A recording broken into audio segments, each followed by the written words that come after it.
national development is best achieved when corporate capabilities and civil society expertise come together. Before we start, I would like to request the panelists on the stage, please. Ms. Sujata Sen, CEO, Future Hope. Mr. Nishant Sinha, Head CSR Excite Industries Limited. Mr. Atul Singh, Advisor and Consultant, CSR and Sustainability, Imami Ltd.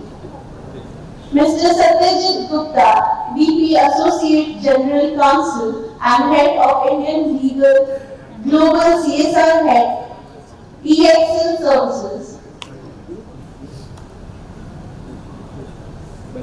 Ms. Avni Kodia, Student Representative, Lakshmipat Sinhania, Activity Kolkata.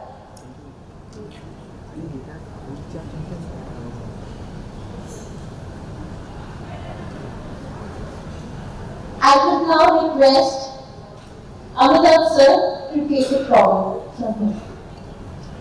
Thank you everyone. First of all, a big round of applause to the entire audience. एक बार तालियां हो जाए आप सबके लिए कि इतने अच्छा रसगुल्ला खा के भी आप लोग इस माइक के साथ बैठे हो, कोई सो नहीं रहा, सभी जगह हुए हो.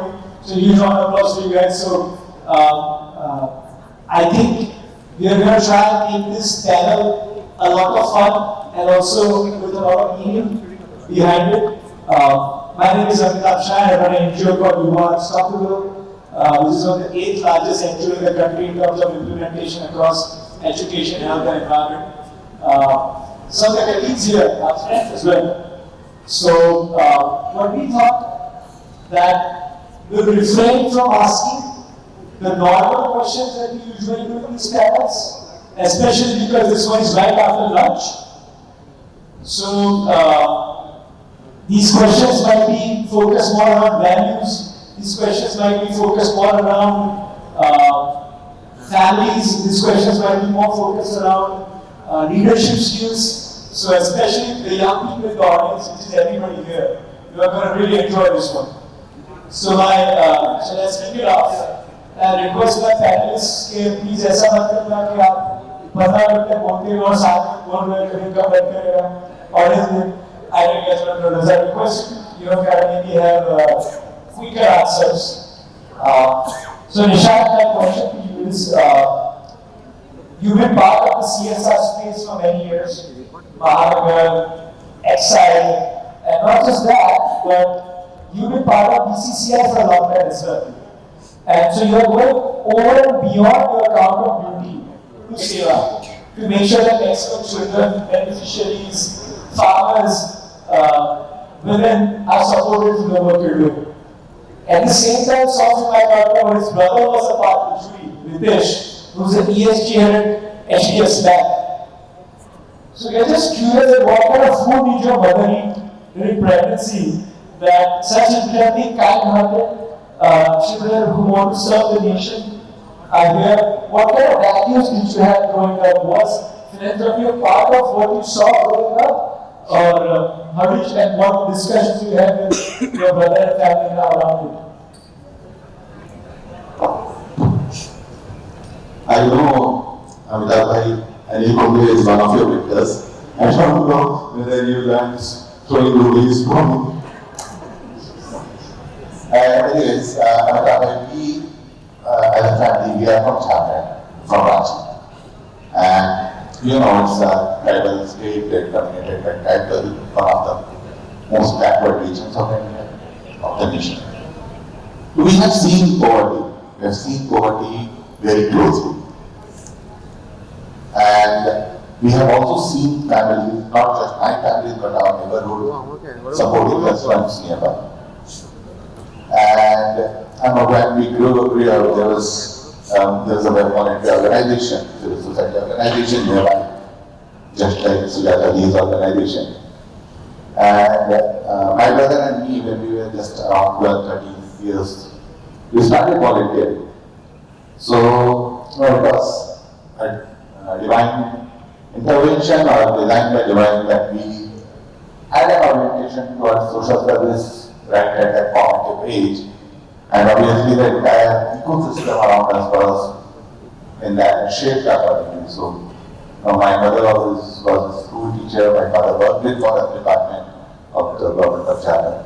So lots of debate, even household discussions were around social sector, environment, ecology. So somehow we imbibe that value within our DNA, I can say, and that is how you will be surprised to know actually. I started working with this organization, with this civil society organization which I talked about even before I completed my graduation. So almost 24 years now in this sector, and as a result, just like yours, and let's see how far we can travel together. Beautiful, round of applause for you guys. So I think when you ensure that a volunteering experience happens to you when you are young, it does sow the seeds of kindness. And the seeds of kindness are more important than anything else because it portrays in your relationships at your house, in your office, and in your day-to-day activities as well. We were just sitting on a table for lunch right before, and there was a wonderful family there who was doing some great work in Alkir. And the way Nishad was speaking with them as well was very kind. I was observing, he gave his card and said, please write me an email. Right? So the seeds are there since a young age. I talk about young age, you're a very old person on the stage with us. I thought that should be a cutoff with age limit, but the question for you is what he said about acts of kindness of volunteering that he did. As you see your upbringing and your parents, did you see your parents volunteering as well, or going for acts of kindness as well? How did that come to you?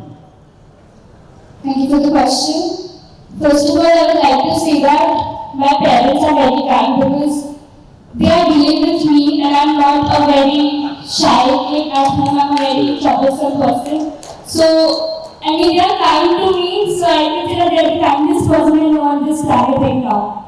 But yes, of course, I've seen my mother and my father doing a lot of things for the people around us. Like, for example, my mother, I would say, she loves to talk to people. And I always see that she has a smile on her face. Whenever she says anything, the person in front of you, they will also have a smile automatically when they see my mother's face. And it's about the way you approach someone, right? If you just talk to someone or just have a normal conversation, it doesn't matter. But if you have that behavior towards that person, a smile, that changes the whole perspective of that person of you. That what makes the perception of that person that you are a kind person. So I have learned that from my mother specifically.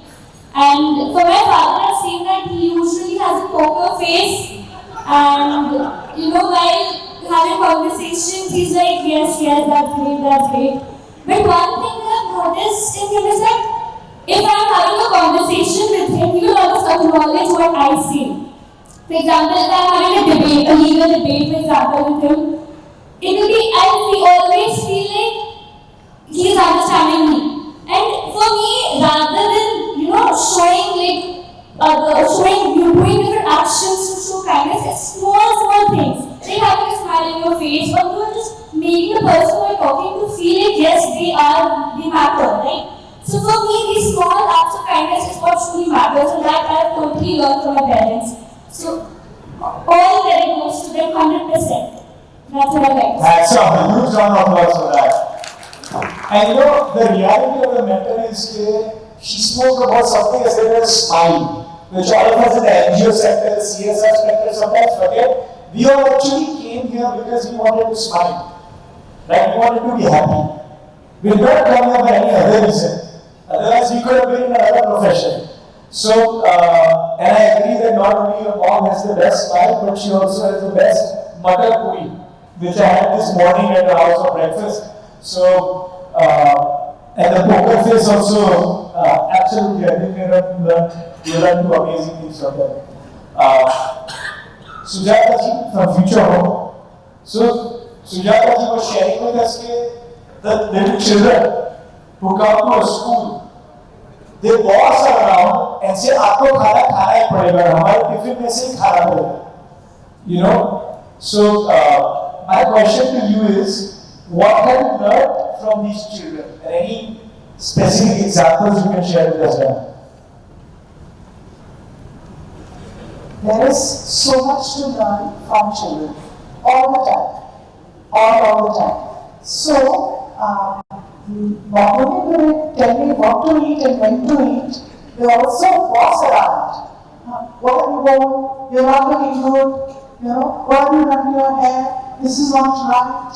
You know, what nail polish have you worn? I wear that rarely. This is not a good color.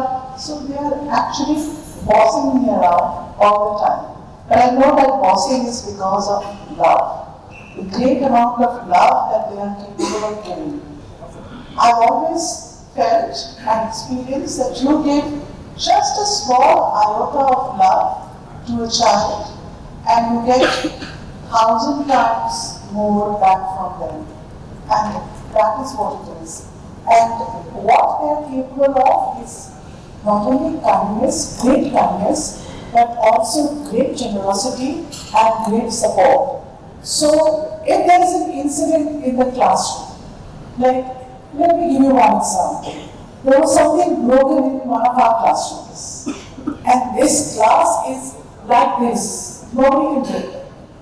So when it was broken, we carried out a full investigation. Who broke it? Who was involved? Who did what? And I tell you, nobody rattled. Nobody said a word about who did it. You know? I thought that was a great sign of supporting each other. We repaired that board. We did whatever had to be done. I think what we learned from that was much more than the cost of a broken door. And that's what really inspires me to go to Future Hope and to be with children everywhere all the time. Beautiful. Nobody ratted anybody out, something the corporates can learn from as well. And do you know how many times a day children will age of 12 smile? Any guesses? 400. After 21, any guesses how many times they smile? 12. That's the average. After getting married. So, the next question. So this round, of course, is an icebreaker round. Atul, I would love to learn a little bit about you know, they're on both sides of the table. You've been on the NGO side, the corporate side. I would love for you to share one thing that you've enjoyed about being on both sides. I think from the perspective of an NGO and from a perspective of corporate, I've been lucky enough to be on both the sides of the table. But before that, let me talk about, we're talking about collaboration, we're talking about NGOs, we're talking about corporates. Let's go back to history. The CSR law came into force just about 10 years back. But हमारे देश में दान की परंपरा तो सदियों से चली आ रही है. दान लोग सदियों से कर रहे हैं, ओके? एंड पहले की दुनिया में दान यानी कि जो डोनेशन हम लोग करते थे, we have been playing around with the word like donation, charity, philanthropy, and now we're talking about CSR, which is more strategic in nature.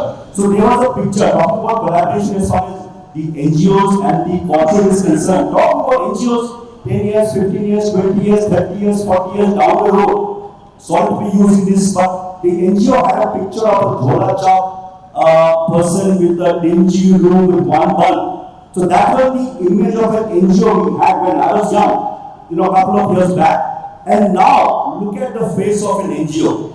Okay? Look at the face of Pujaman, look at the face of all the NGOs who are here, which is kind of professional. They are system oriented, they've got process, they've got technology, they are reporting, they are kind of matching up sometimes more than the corporate standards require.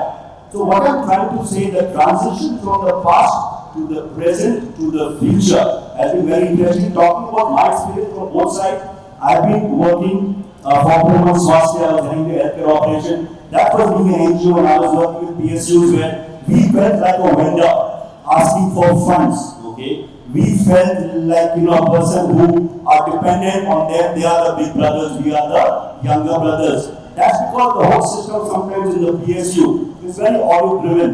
We have to fill up the RFP, we have to fill up the forms, and we need to go to the technical evaluation. We need to have a L1 process to get projects. Things are changing right now. New businesses are evolving. So from both sides of the table, from an NGO side as well as from a corporate side, I've seen the shift happening. And as far as the future is concerned, we see the future bright because of the collaborative environment, not just between corporates and NGOs, but with the academia, the government, the other stakeholders in the system. And that's how, through collaboration and through bonding between various stakeholders, we can move forward. I think that's a great answer. I think collaboration between family or between the social impact space is key. So talk about collaboration, I'll give an example. We got the wonderful Sukanya here and the Bengal Chamber of Commerce. Right? A lot of people ask us, BCCI में जाके क्या फायदा होता है? समाज को या business में? लोग सोचते तो है ना, कभी तो लोग आते हैं क्या नेटवर्क होता है, क्या फायदा होता है? So I want to give an example of what I've had a scope of collaboration. And the first example I want to give to you guys is of RPSG group. My friend Nipa is here, was met through Vishal, Kiva, Kumar sir. So Nipa, can you please get up? Thoughts? Nipa is in the back. With her, we started a large-scale project in Malegaon to provide children with digital education so that the learning outcomes in maths and science will improve. And that's already on the ground and that's scaling up across. Right? And our deal is that she has to give me chocolates every time I'm in Kolkata and we'll execute the work on ground and spend in a fantastic manner. But so, Nipa, thank you for that. This is a BCCI story. Second, Operation Sindhu Ruwata. Difficult times across the country. I had a gentleman here, again through BCCI, called Arnab Basu, who's one of the heads at PwC. I think he heads the audit nationally. He introduced me to the foundation and to work together with PwC in places like Puri, Rajouri, Naushera, जहाँ पे बहुत सारे लोगों के पैर cut गए थे, उनके घर टूट गए थे, गाय भैंस बकरियां मर गई थी, which was their livelihood. And a lot of us don't realize the havoc that was created. On the other side was 10 times worse. But a lot of damage was done on our side as well. I appreciate we built 100 houses. And the credit of building 100 houses on the border between hundreds of cattle again should go to not just PwC but Bengal Chamber of Industries as well. So thank you for that as well to your team. I think the story of the work that we've done with Kumar sir and Nishant Modu Chachai, more than 200 schools, I think 250 lakh children with education, sanitation, smart classrooms, STEM labs, and now looking at working in environment and flagship initiatives. The journey continues every time I come here towards deeper impact. I'd like to end by sharing one more story because my friend is here and I'm glad that you rushed up, sir. You came back as promised. It's an extremely inspiring movie, Anurag Pratap, if you can please get up once. Anurag Pratap is always getting on BCCI events to ensure that everybody is inspired. And I think he's going to the next man. I request you to stay here because when he speaks, he doesn't speak like a normal CSR or an impact assessment or a process person. He speaks from the heart of the beneficiaries. I'm happy to share, again, Sukanya, Abhishek, BCCI. We have started a partnership, so I can share this now. We're starting a partnership towards AI, robotics and STEM labs in schools across Gujarat. So कौन बोलता है BCCI में collaboration नहीं होता, next level में collaboration होता है. So round of applause to all of you for being here. Building off of that, maybe Nishant would like to give us an example of successful collaboration that you've had in your career journey so far. I will pick up from where is left. The first social leadership award, there's an organization called Youth for Job. They were winners in the NGO category. And unknown entity to us, but we found value in what they are doing. And we partnered with them. I'm happy to inform all of you that till date, with this organization, we have trained more than 300 persons with disability. 80% of them have a job right now. And imagine imagine a person, I mean, I was there just last week, and there was this guy who came to me and was almost crying. He said, इतना इज्जत तो कभी हमारी family ने नहीं दिया.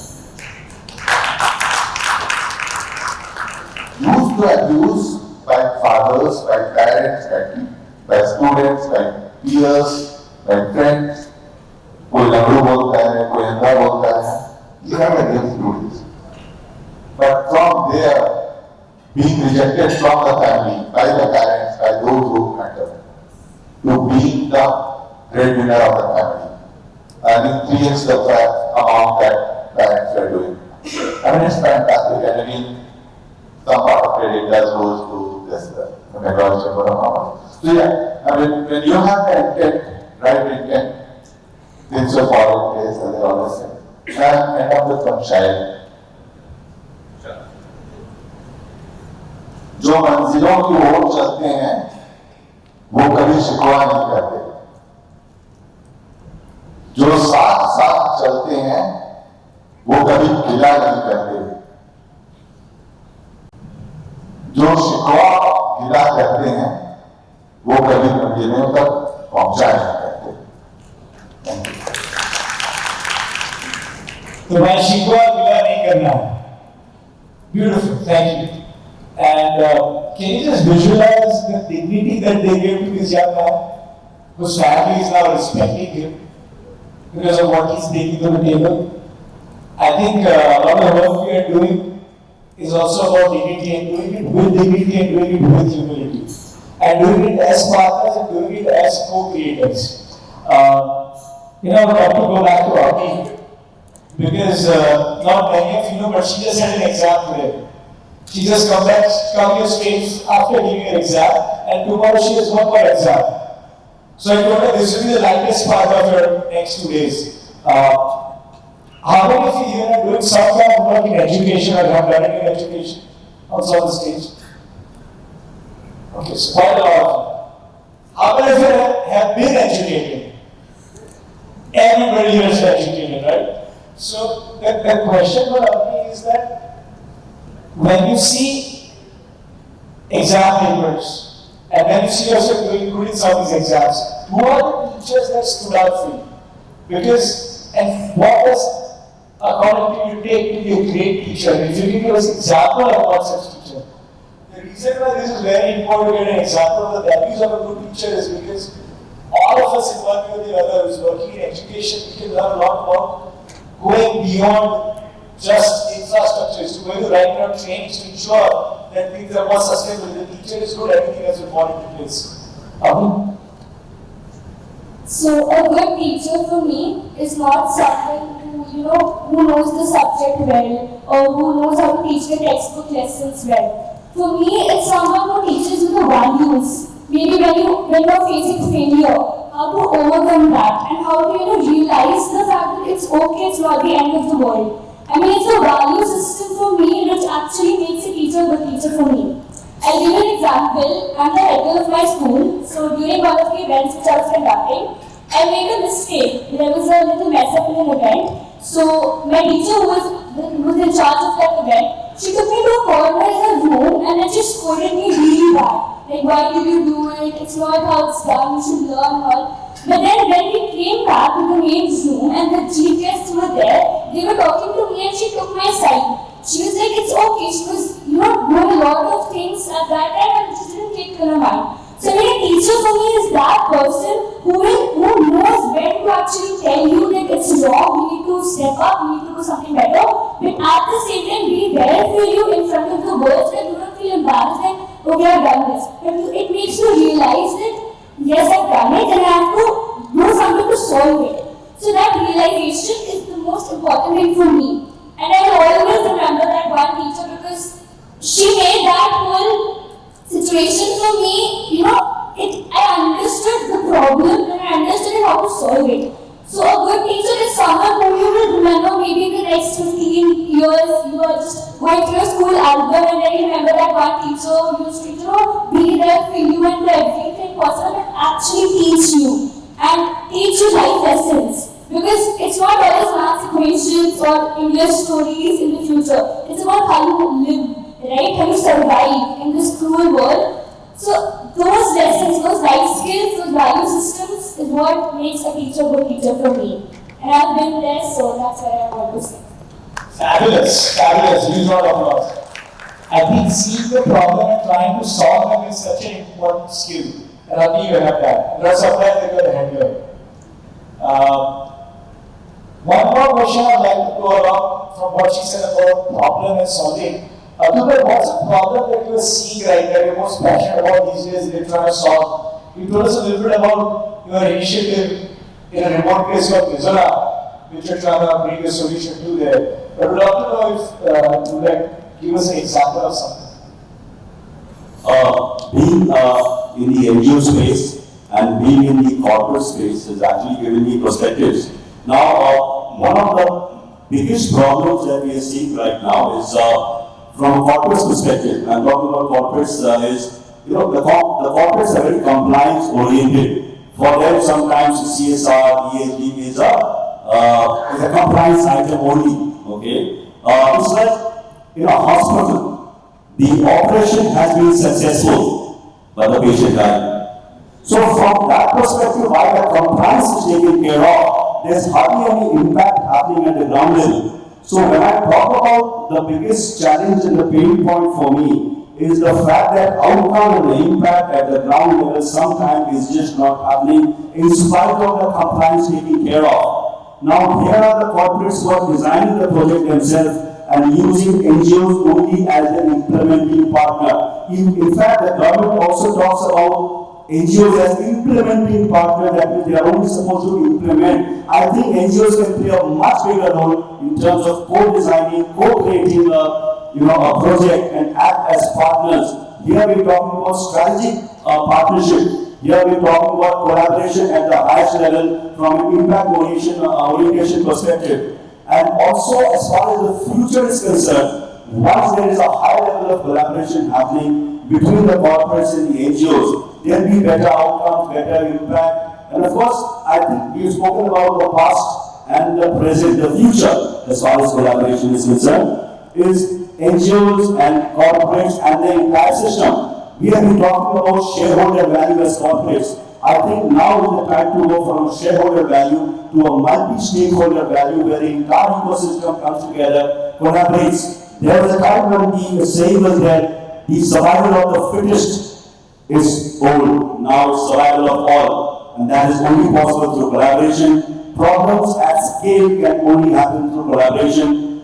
Scale is possible with the government. The best we can do as corporates and NGOs is build a model, a proof of concept, demonstrate results, take it up to the government, and solve a problem of the country. Okay?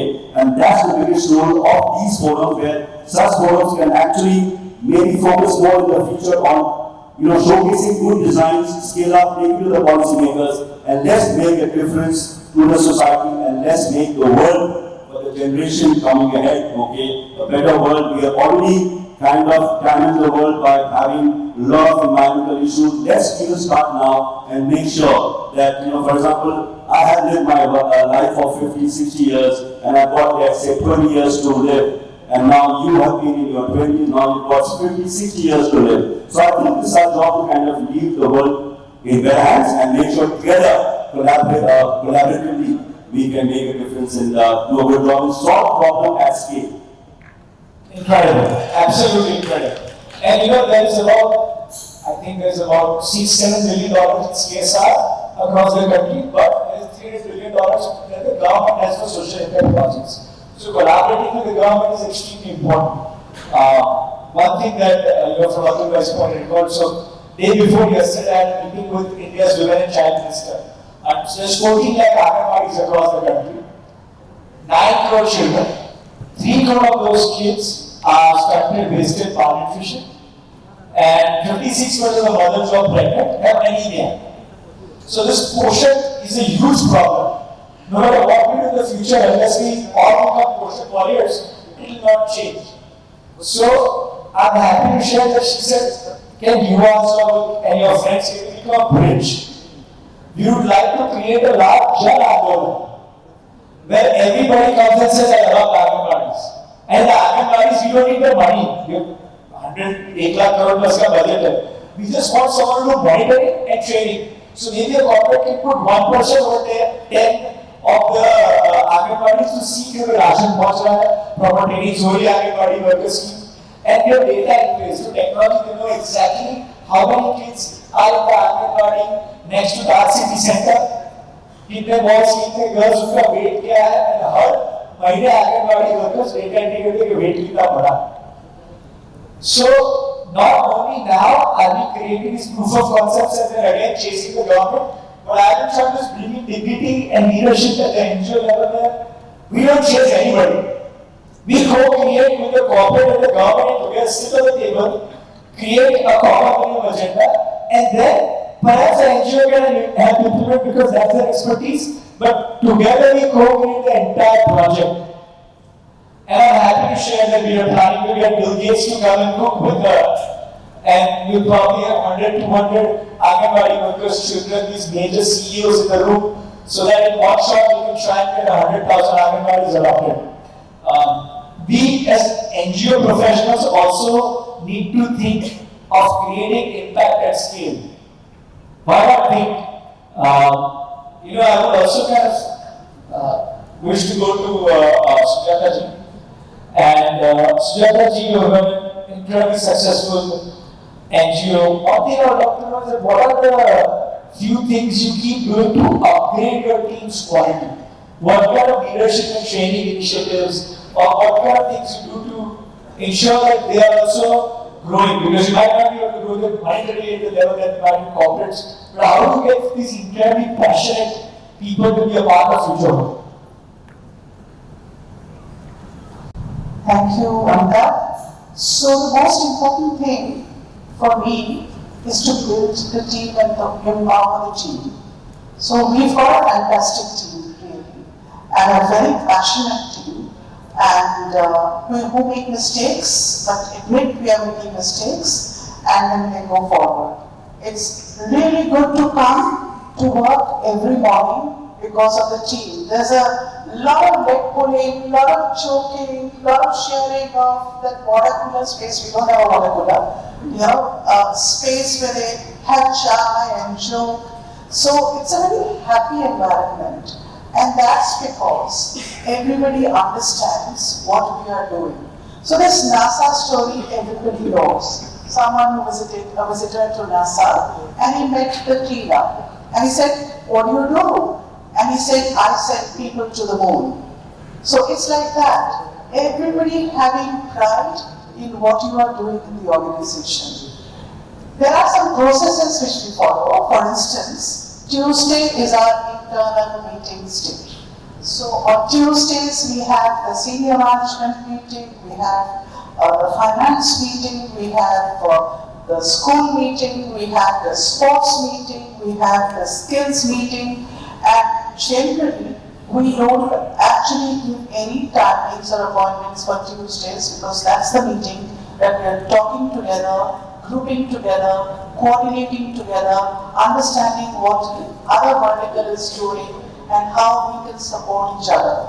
It's very important to have these meetings regularly, to keep a minute of that meeting and to again recall it in the next meeting that you have. So that's one way of making sure that the team really understands what we are doing, that we are sending people to the moon or to the Mars and everybody is involved.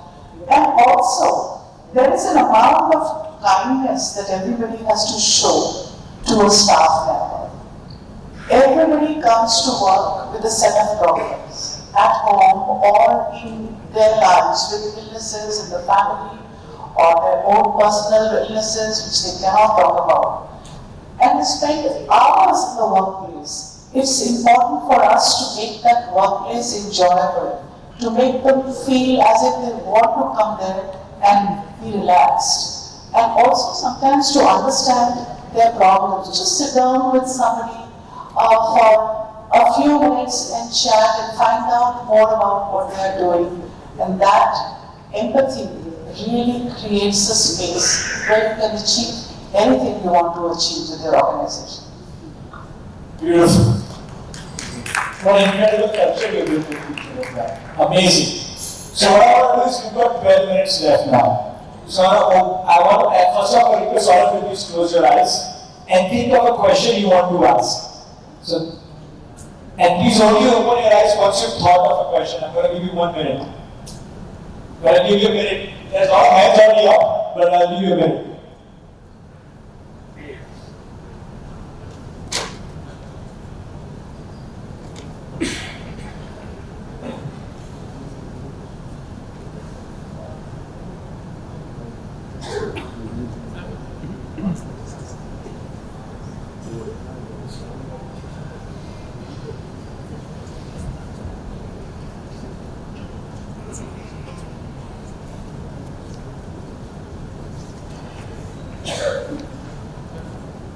Okay, awesome. Awesome. So I think we've got hands in the back as well. Okay, go ahead, sir. What I'm going to do quickly is can someone take the mics to them or do they have to hear?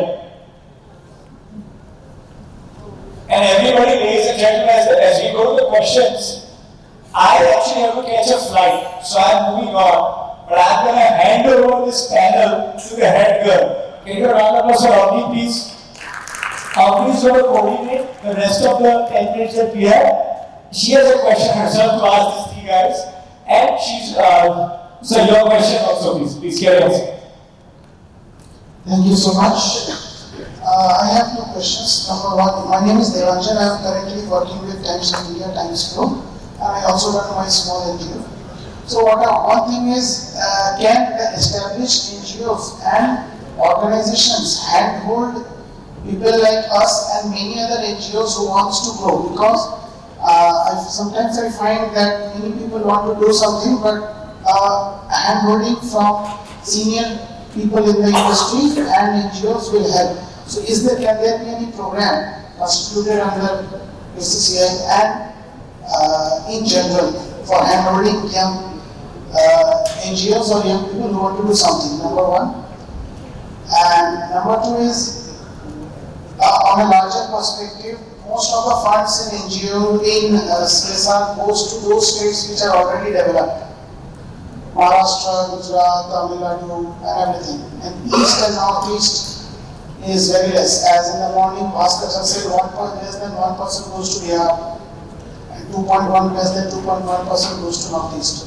What can we do to bring more funds to the states and create a platform where we can negotiate with the corporates to bring in funds in the places where it is actually needed? Thank you so much.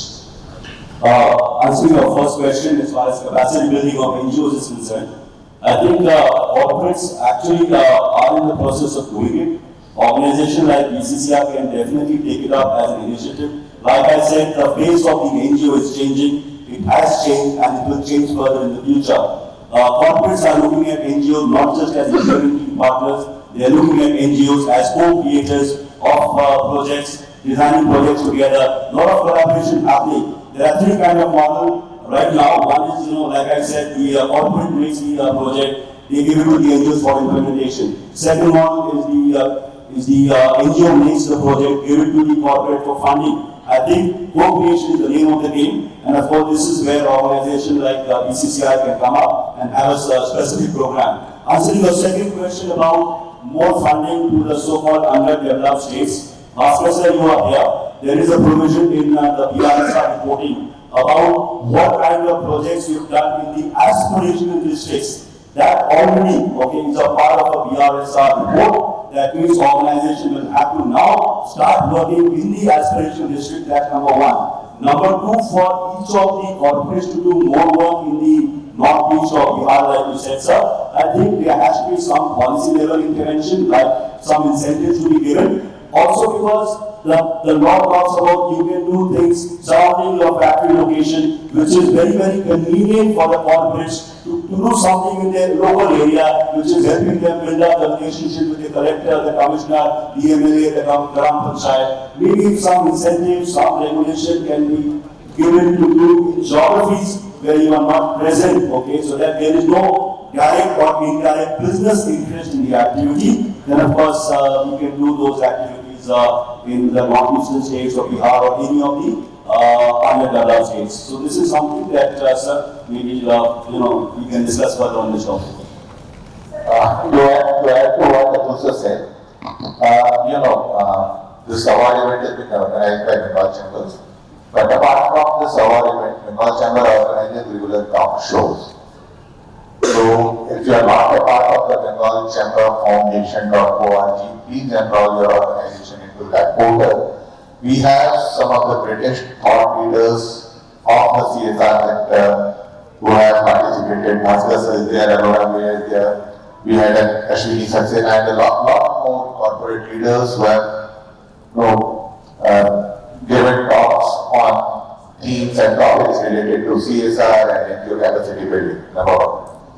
Coming to second question, and I will like to give you a figure. The total CSR spent in India last financial year was 35,000 crores. The total CSR, the total social sector funding by Government of India was 25.7 lakh crore. CSR is not replacing the government. We are supplementing the government. And there is this provision when CSR rule was framed by Sir that corporate should focus on local areas. And there was thought process, it was not randomly planned. Why CSR and NGO partnership has been so impactful is because we were hyper-local, number one. Number two, we had grassroots connect, community connects. And because these were local areas, corporates were able to monitor well. That managerial angle from the corporates, that was what was sought. I mean, we just heard from Amitabh Bhai that there is no fund for Anganwadi development, but we want someone to monitor. That is what this law made us create. So obviously, that is why this queue, the regional discrepancy is there, and I agree with what Atul said, that this needs to be incentivized. Locally we are doing good, but pan-India obviously there has to be an incentive. Aspirational district obviously is one good indicator in BSR and BRSR, but within the CSR, I don't know if there is need to tweak the law a bit. And there's something which is being debated, I think, pan-India right now. Yeah, question? Can I answer part of that other part of the question, which is about NGOs coming together? Yeah. So I think that's a very important point that you have made, and it's very important for NGOs to work together. We should not be guarding having boundaries. This is what I've got. I won't share information. Just by sheer coincidence, today itself, 3 smaller NGOs asked me, what should I do? I've lost funding, how should I take this work forward? And I just said, let me think. And I don't know, I have not come up with solutions, but it's important just to connect with others, because all of us are trying to do something in society, make a change. So it's absolutely important. I was on the 17th, day before yesterday, in an NGO roundtable called by another organization. It was so good to hear about what other NGOs are doing. We ourselves hosted one such NGO session last month when a big funder from Singapore was here. And they said, do you know anyone else? So I said, I'll introduce you to a few other NGOs. And we hosted a program in our own premises for other NGOs to get introduced to this really major funder. So it's important that we work together. We are not here to cut each other out or to fight with each other. We are here in partnership because all of us have the same objective of doing something good. Hi, here, can I think he was first in terms of.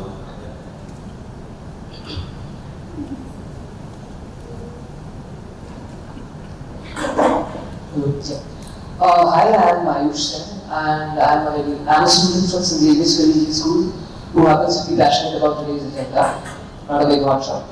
I just wanted to ask this question to the whole panel, which is that CSR funding, according to my research, CSR funding in India is increasing, yet impact varies. In your view, what distinguishes genuine social transformation from mere institution compliance? Thank you. I think, like I said, the focus of the corporates is on compliance, and compliance is measured by the amount of money that you have spent so far. A compliant organization, like I said, operation successful, patient right. So while the compliance is the order in terms of spending the money, how the money is spent in terms of making the difference, okay, is the area that we can work upon in the future. Already the government has in place impact assessment criteria for projects above 1 crore for organizations having 10 crore budget. So government is actually trying to initiate the process of impact assessment. However, the corporates also need to understand the importance of showing impact and outcome, and this whole thought process of shifting from a mere compliance to impact orientation is the journey that we are talking about. Through the partnership with the NGOs and through use of technology, how can artificial intelligence and technology be used, like you said, to have real-time reporting of data? How can organizations look at the entire end-to-end chain of service value creation? So I think the journey has started just now. However, sir, like you said, there is a huge disparity. For example, what has this 2 lakh crore, done for the country in terms of a quantifiable impact? I don't know if any study has been done. Who are there? But then a lot of work has happened. Okay, it might be isolated. There's a lot of areas the money has been spent because the Schedule 7 is huge and diverse. 2/3 of the money has been spent in health and education, increasing trend in environmental projects because of the ESG push. However, okay, there is a greater need for organizations and NGOs to focus on impact orientation and make sure we can show the social value creation on ground, and of course show it at scale across the country. Actually, I just wanted to, I'm sorry, I'm John from CRI. I just wanted to also add into the issue of collaboration. I think there are 2 things among NGOs. In my 30 years, I've seen amazing alliances between organizations. As I speak, we've signed non-financial agreements with other NGOs to share our knowledge resources. And I think there's a great deal of generosity and solidarity among us on sharing such things. Yeah?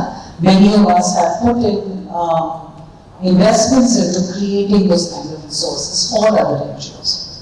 Having said that, one of the troubling things in recent years has been, and you did mention it, has been this, and this is, I'm saying because we have so many CSR friends here today, and I would really say to you, do not get us to compete. Do not treat us like agencies and make us pitch for a grant.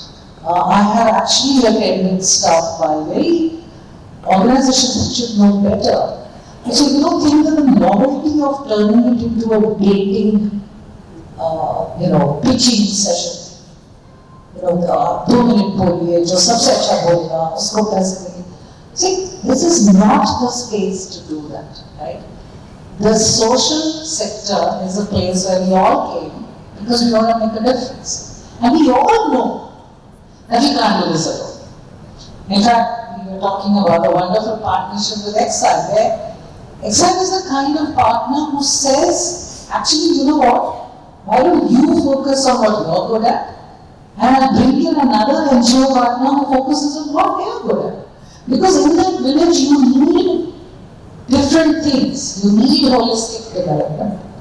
So, I just want to very, very strongly, and I would really love to say this and also ask the panel of how you have experienced this. Because I have experienced huge collaboration except when we are put in competition. And then people go and say, oh, X's costs us so much. Why is this let's just talk about ourselves. Why do we talk about ourselves? Yeah, just 30 seconds. I think we have been having a compliance audit, what is required, possibly is performance audit in the future, to make sure the outcome is also kind of audited. Point well noted, ma'am, and point taken, we'll discuss it, and I think the organizers are kind of asking us to wind up. Thank you. Thank you so much. Thank you so much. I would like to just share one single thing. This is actually my first panel ever, and it was an absolute honor to be here. And it was an amazing experience to me. So thank you to the audience, the patient learning. Thank you BCCI for conducting such a wonderful event. Thank you everyone. Thank you to our moderator who was here with us. He is excellent in moderating the session, and I really personally like how he moderates his engagement and his energy. And now coming forward, thanks to the panelists, thank you very much. I would like everyone to come forward and Shoma ma'am to come on the stage and take forward from here.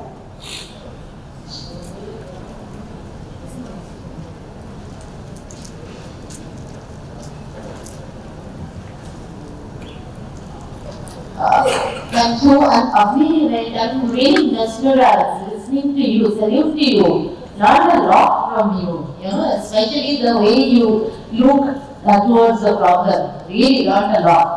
So, we would like to request our chairperson of the committee, Jitendra sir, to please come to the dais to hand over our mementos, and I would also like Ms. Nipa ma'am to kindly come to the stage for handing over the mementos. Ma'am, please come on the stage. Are you here?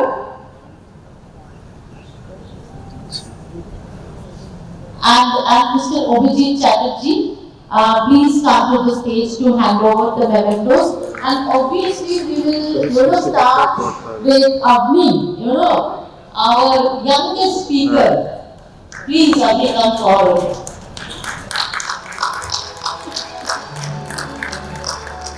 Today was our debut day as the panelist. All the best to you. And now, and by the way, obviously my daughter, I will count to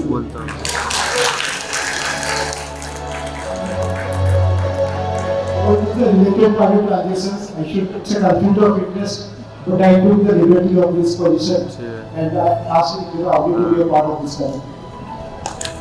Just to add that Avni is head girl of one of the best schools in the country. So she's no mean achiever. I didn't know that. No, sir, that's great. And now I request Nipa ma'am is also here, so please come.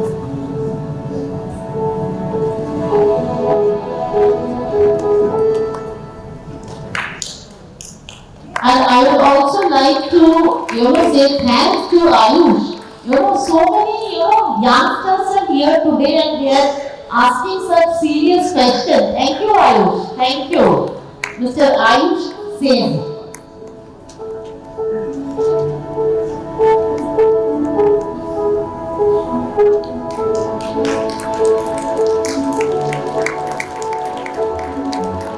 I would like to request our partner, the Business Development Officer of Positive Bharta, to kindly, because they have a small memento for all of our distinguished speakers, to kindly come to the stage and hand over their mementos.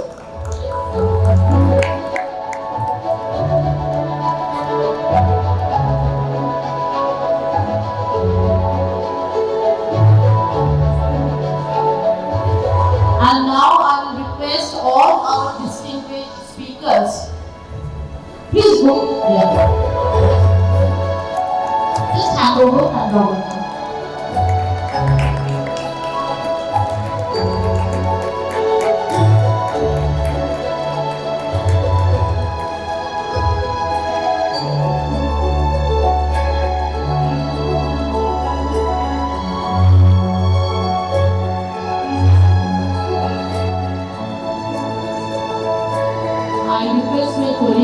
opportunity to come and hand over it.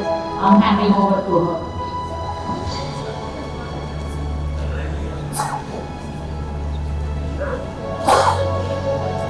Thank you so much. Ladies and gentlemen, you all know that our award session will begin from 4 o'clock. There are many people who have come from outside Kolkata and they have flights to catch. So we have to now stick to our time and start the award session at 4 o'clock. There are some very interesting things. We have a lifetime achievement award. So over to you. We are looking for the next panel. So please invite the panelists and the moderator of these panels. Thank you very much, Subhadra.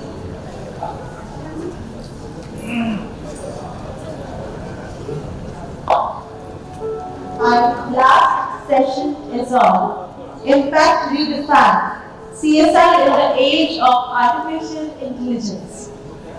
AI is redefining how impact is measured, scaled, and communicated, enabling data-driven decisions. Real-time monitoring and more transparent, outcome-oriented CSR initiatives are also needed. So now I would like to call upon and invite once again Dr. Bhaskar sir as the moderator to take a seat.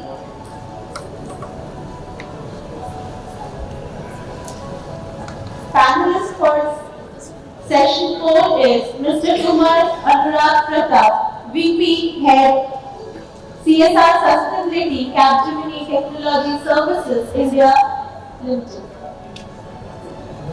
Ms. Pooja Marwa, Chief Executive Officer, Child Right and Youth. Mr.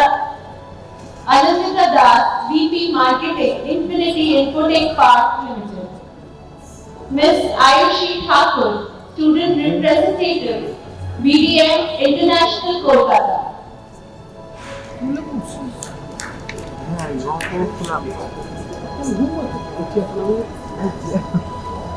Now I would request Bhaskar sir to take this forward further.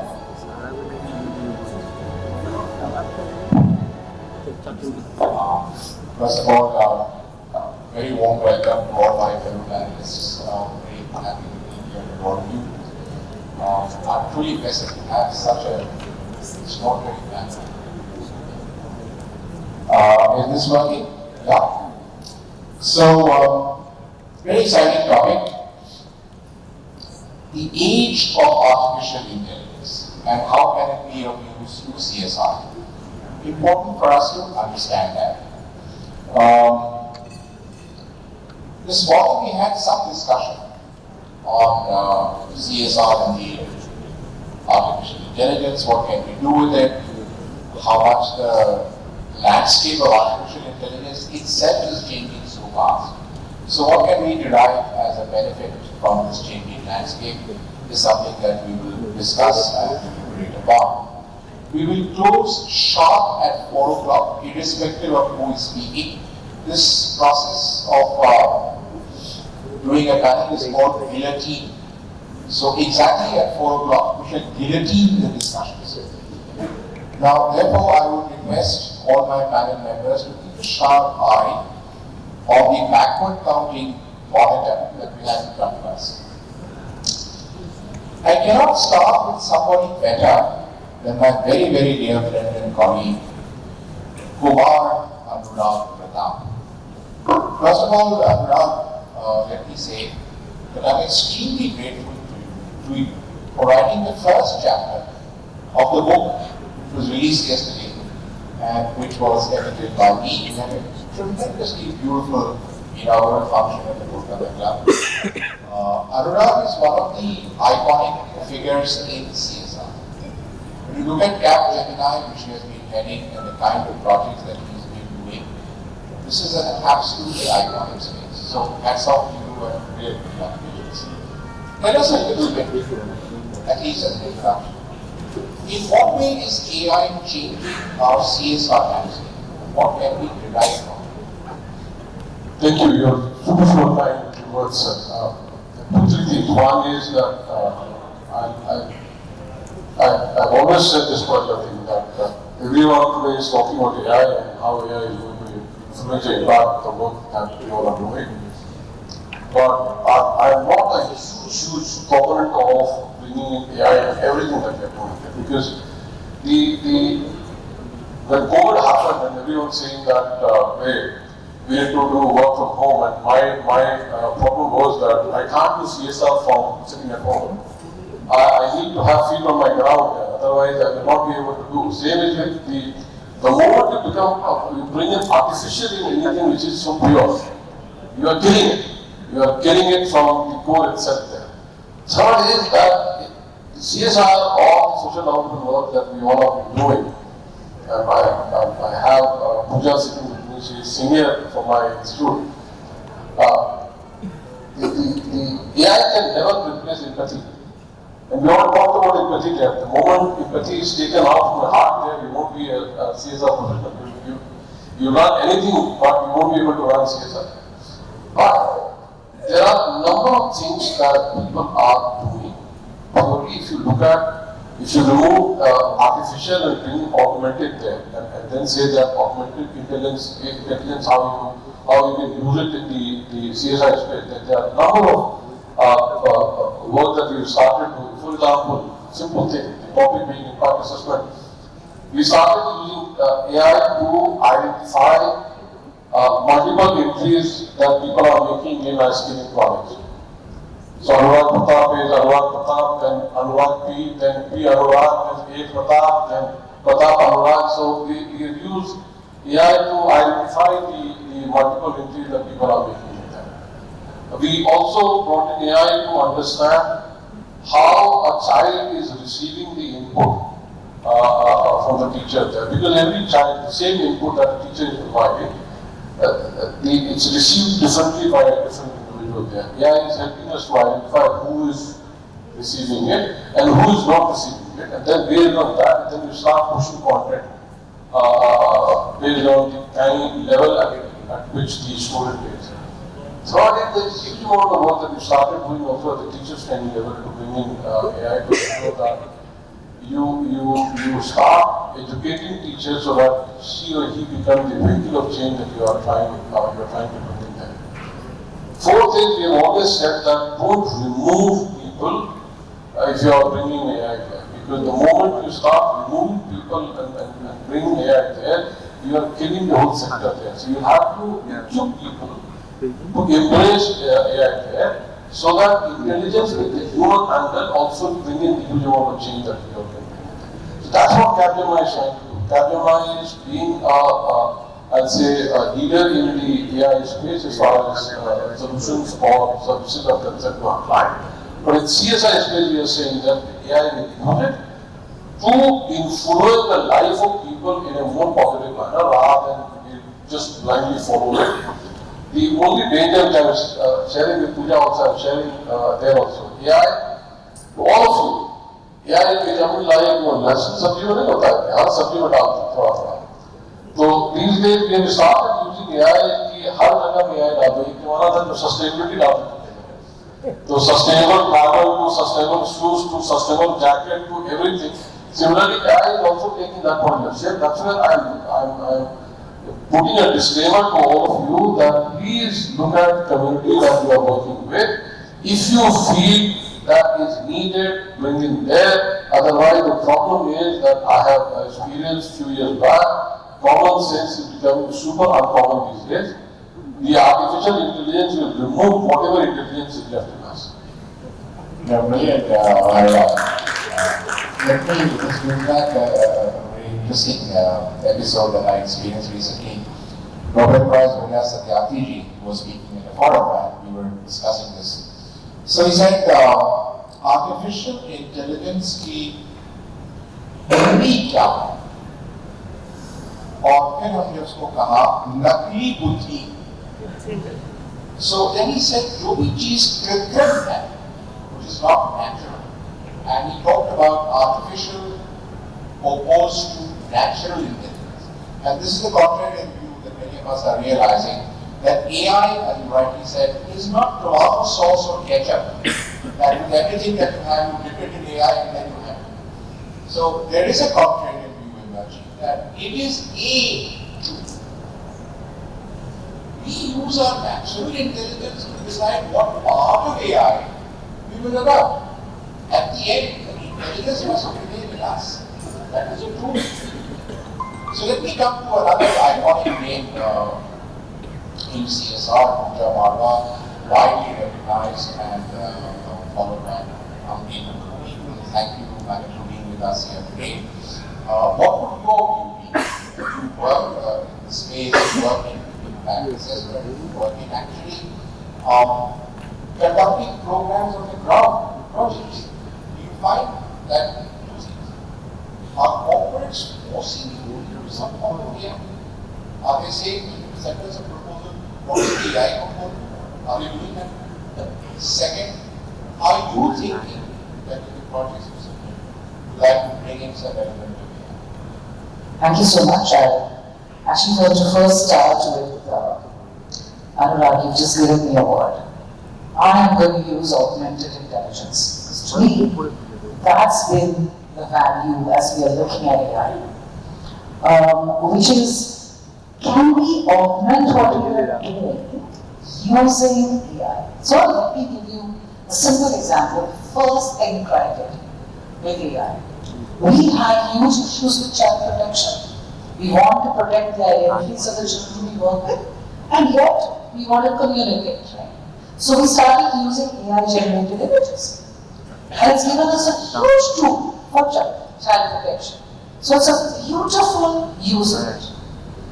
On the other hand, the danger of, I was listening to a bunch of young children yesterday, last evening, and they were talking themselves about what they are facing, where they are being pushed to start using AI as counselor, as coach, as mentor. It is scary.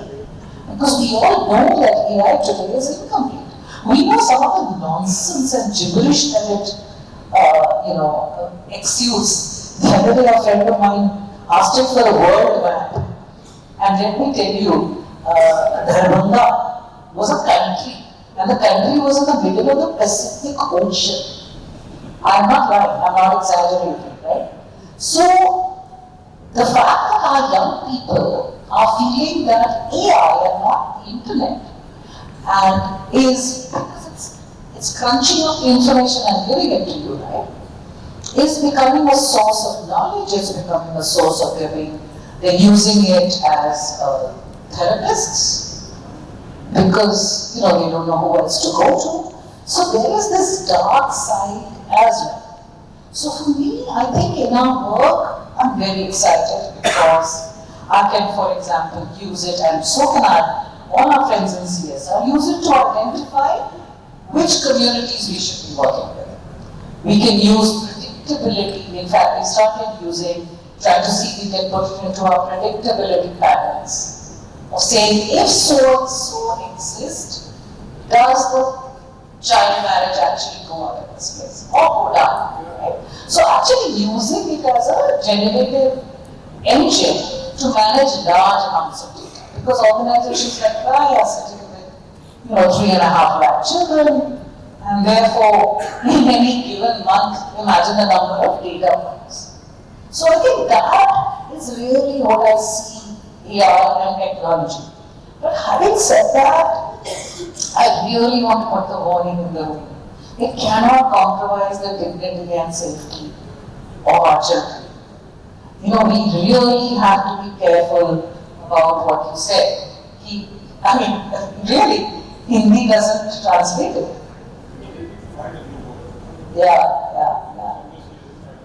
Yeah, because actually what is helping us, No, I tell you, today the cost of translating a module into 10 languages is, let's say, 10 lakhs. AI translates it for me. Yeah, so what I would say to both of great icons is this, and I said that again. Let us use our own intelligence to use a tool we have created. Where were laptops? Who created it? Life has become so much simpler because we have in the age when we didn't have GPS. I still wonder how we ever went to anyone's friend's house without a GPS. So nobody is saying that GPS is taking over it. It's a tool that we use. Now, Ayushi, the question that I want to ask you is, you're part of that generation in which your homework is done on AI. Anything, any essay that you do is done from AI, however much you may want to hide. Every day of your life, you are accessing AI. You're a generation that is growing up with AI. And generative AI, particularly LLM is important, is literally everything. You can't live without it. So it's like part of your bloodstream. Now, there's no way that we can tell you, distance yourself from it. Because it is something that is not something that you use. But I don't know how much you know about CSR. It's basically about implementing projects on the ground, funded by the government, executed by the civil society organization. So if it is a project, how using AI can assist in the execution of that project from end to end? So, hello. A very good morning, good afternoon rather. So, the first thing that I would like to say is that AI is there to assist the human beings and not to replace them. Philip Orwell, any idea who is that person? Well, I would say the person is the Nobel Prize winner of 2025 in the AI field. According to my research, a few days back, we were working on a model that was basically an interface of AI agent, and we named it Synapse in our inter-school event. And that was basically where we unfolded so many secrets of AI, and we got to know so much about it that even Philip Orwell, such a great person, such a great individual, says that it is not a part of destruction, but rather a creative destruction. And what is creative destruction indeed? Creative destruction as in something that would not take our world to a stagnant. If something takes our world to a stagnant, rebirth, regrowing would stop exactly there. And that's not what we want, right? We want new innovations in our world, in our country. And AI is exactly as said by moderator sir, is exactly to assist us and not to replace us, rather. And if we say that AI is there just to give us normal robotics, it's just another excuse generator and nothing else. Because AI should be there to answer people and not just provide normal reports, right? So that is what I would like to answer. Thank you. We have so far been discussing issues concerned with AI. The topic, however, is not that. We are not here to tell the audience what is AI, whether it is good, bad, indifferent. The subject is how can we use AI in CSR? And therefore, to the last member of the panel, let me say, can you identify one or two specific AI tools by name which can be used for tracking or improving the quality of service delivery by in CSR? Thank you so much. Thank you everybody. And I think a round of applause to Bengal Chamber of Commerce for organizing the Jode Hattari Bengal Chamber Chamber part, but Bengal Chamber is the only one under the leadership of Jitendra ji that at least CSR needs to also. Nobody does it, at least in the eastern part of India. That's number one. Secondly, CSR professionals are saying Hatulu. Interactive of Kolkata can't be so boring, come on. Another NGO sector, great. At the end of the day, what I have learned, sir, in CSR profession, although marketing, hardcore sales, business, but CSR profession, the important aspect, what we have understood, and I'll come to the AI part, is CSR makes you stay local and grounded. And I feel when global aspirations are born from local minds, I think the real leap which India can take are from those who are solving the hyper-local problems. And I think people on the ground, like Pooja ji and all the NGOs and all the CSR sector people that are grounded way, actually are the ones who are solving the problems. I think that is the biggest thing. And the jode haath tali ho jayega, apnara je ja profession ache karo. Regarding AI, खूब simple, yes, it has given us unprecedented power in terms of scaling up, optimizing, but let me tell you what I have understood, impact cannot be measured in algorithms, period, cannot be measured. And, as Pooja ji was also saying, automation is also not empathy, correct? So, question is not about adopting AI, but I think the challenge is using AI more ethically, inclusively, and responsibly. I think that is the topic of discussion in the highest forum as well. That's what I feel. But one thing, absolutely. And one is there anyone in the audience who is an AI expert? Anyone in the audience who is an AI expert in the audience? I'm really asking because I wanted to know in the whole spectrum of the CSR that's sitting there today, there's not one expert on AI associated with CR. Yesterday when you were saying, is there any expert on CSR? In 2010, I asked the same question. Not a single hand went up, but there were no experts. Now we have 10 years and with so many experts have been doing. And frankly speaking, in the AI world also now, a lot of expertise have also been created. The link, however, between AI and CSR needs to be established in real terms. Many audiences that I engage with and I ask, can you name me a specific AI tool that you have used in a specific project for a specific period of time with a specific result? And the answer is you. I am still awaiting an answer to that question and I will get it, I know I will.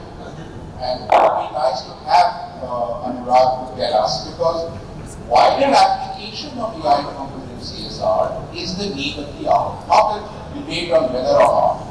And when we have experience sharing like you telling us, there would be many corporates and NGOs who would also tell us that for this project I use that tool with this result. So I thought I would start with you. We are working with an institute called ISDM. In partnership with ISDM, we created a tool called, not a tool, but we created a resource called Data Shakti. Data Shakti is all about using the huge amount of data which is available in multiple spaces, government data, NSS data, and how one can use those, let's say, huge volume of data to come out with, let's say, readable data for an NGO to use it to create the profit statement there. For example, you'll have a data set that government will say that how many tribal girls are out of school. But there are data sets which also say that how many tribal girls are out of school, but there is a separate data set which talks about how many of them got married early, at an early stage, or how many were malnourished, and then the data set what it does is, it plays with all the data which is available there, and then comes out with data that you require. So if I ask them to give me data about in Bihar how many girls from this particular background, of this particular class, not going to school, this will throw that particular thing out. That's one usage that we have done that. Second is, so now I'm back to Mugari. And then another one I said, we go in the other one. We'll come to that because I have 8 minutes and 25 seconds left.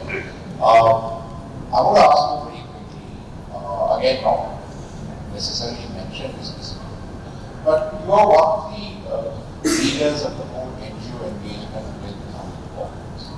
And I would ask you if you would like to create more spaces for AI, encourage the NGOs with whom you are in touch with, and help us in the BCCI and elsewhere to see how best we can integrate. Would that be something that we could request you to sort of help us with? Yeah, absolutely. In fact, it's interesting you mentioned, we talked about ISDN. So I have gone on to that advisory and I asked them, what did you get me? Because I'm not a data science expert, right? And what I realized is that what I bring to the table is what happens on the ground, right? When you implement data, what happens? What are the kind of challenges we face? How is it going to work? And we are finding. So I feel like we need to evangelize the use of technology. So going back to that word augmented, right? You basically, why we want to do things faster. We want to do, for example, uniform messaging, right? We have one kind of messaging about nutrition. I mean, encourage NGOs to say you don't have to reinvent the wheel every time. There is messaging that can put out, that can be done with some fairly simple tools. Not very, there's so much of open source stuff available. I mean, as we speak, there are open source available. As we created. So I'll turn to the younger senator one more time and thank you for your inputs. Take big 1 minute answers to each of you. Is this, as young people growing up in the whole milieu of AI, how do you see in the next 3 or 4 years of your life, how much of a role would it play in the way that you are taking your career forward? So AI has really been helpful these days, and some couple years back we used to think that in 2025 we'll be having flying cars, but surely we are not having them right now. But AI is definitely something that we look forward to in the further years, and I think that in the further years everybody is looking up to AI almost something very researchful, very something that is very useful in every single aspect, being it searching for universities or being it tutors in their own homes, schools at their own homes, at their own places, personal tutors on screens. So that's where people look AI up. Very nice, very good answer. So turning to you for a closing comment, if you would just wrap it up and say, putting it all together, what's the one thing, what is your takeaway from this discussion? The takeaway is very, very simple, Sir, what corporates can bring, is the funds. AI can bring the capability, but the purpose is still with the NGOs, and all the three has to work together. That's the biggest thing which I've understood. Excellent. Very, very good. Very good. So I have 4 minutes and 57 seconds, and therefore I will open it up to a question or two, depending on who wants to ask. All right? Yes, please, go ahead. You take it. Ask them, have they synchronized their time or they will not? Is that a correct indicator? Because अभी तो 12 minute दिख रहे हैं, मेरे at least clock है, वहाँ पे 4 minute क्यों दिख रहा है? Clocks are not synchronized. Okay, we can take a couple of more questions. Yes, we have a question here right in the front. Please hand over the mic. We can try and use our answers to delve deeper into the subject.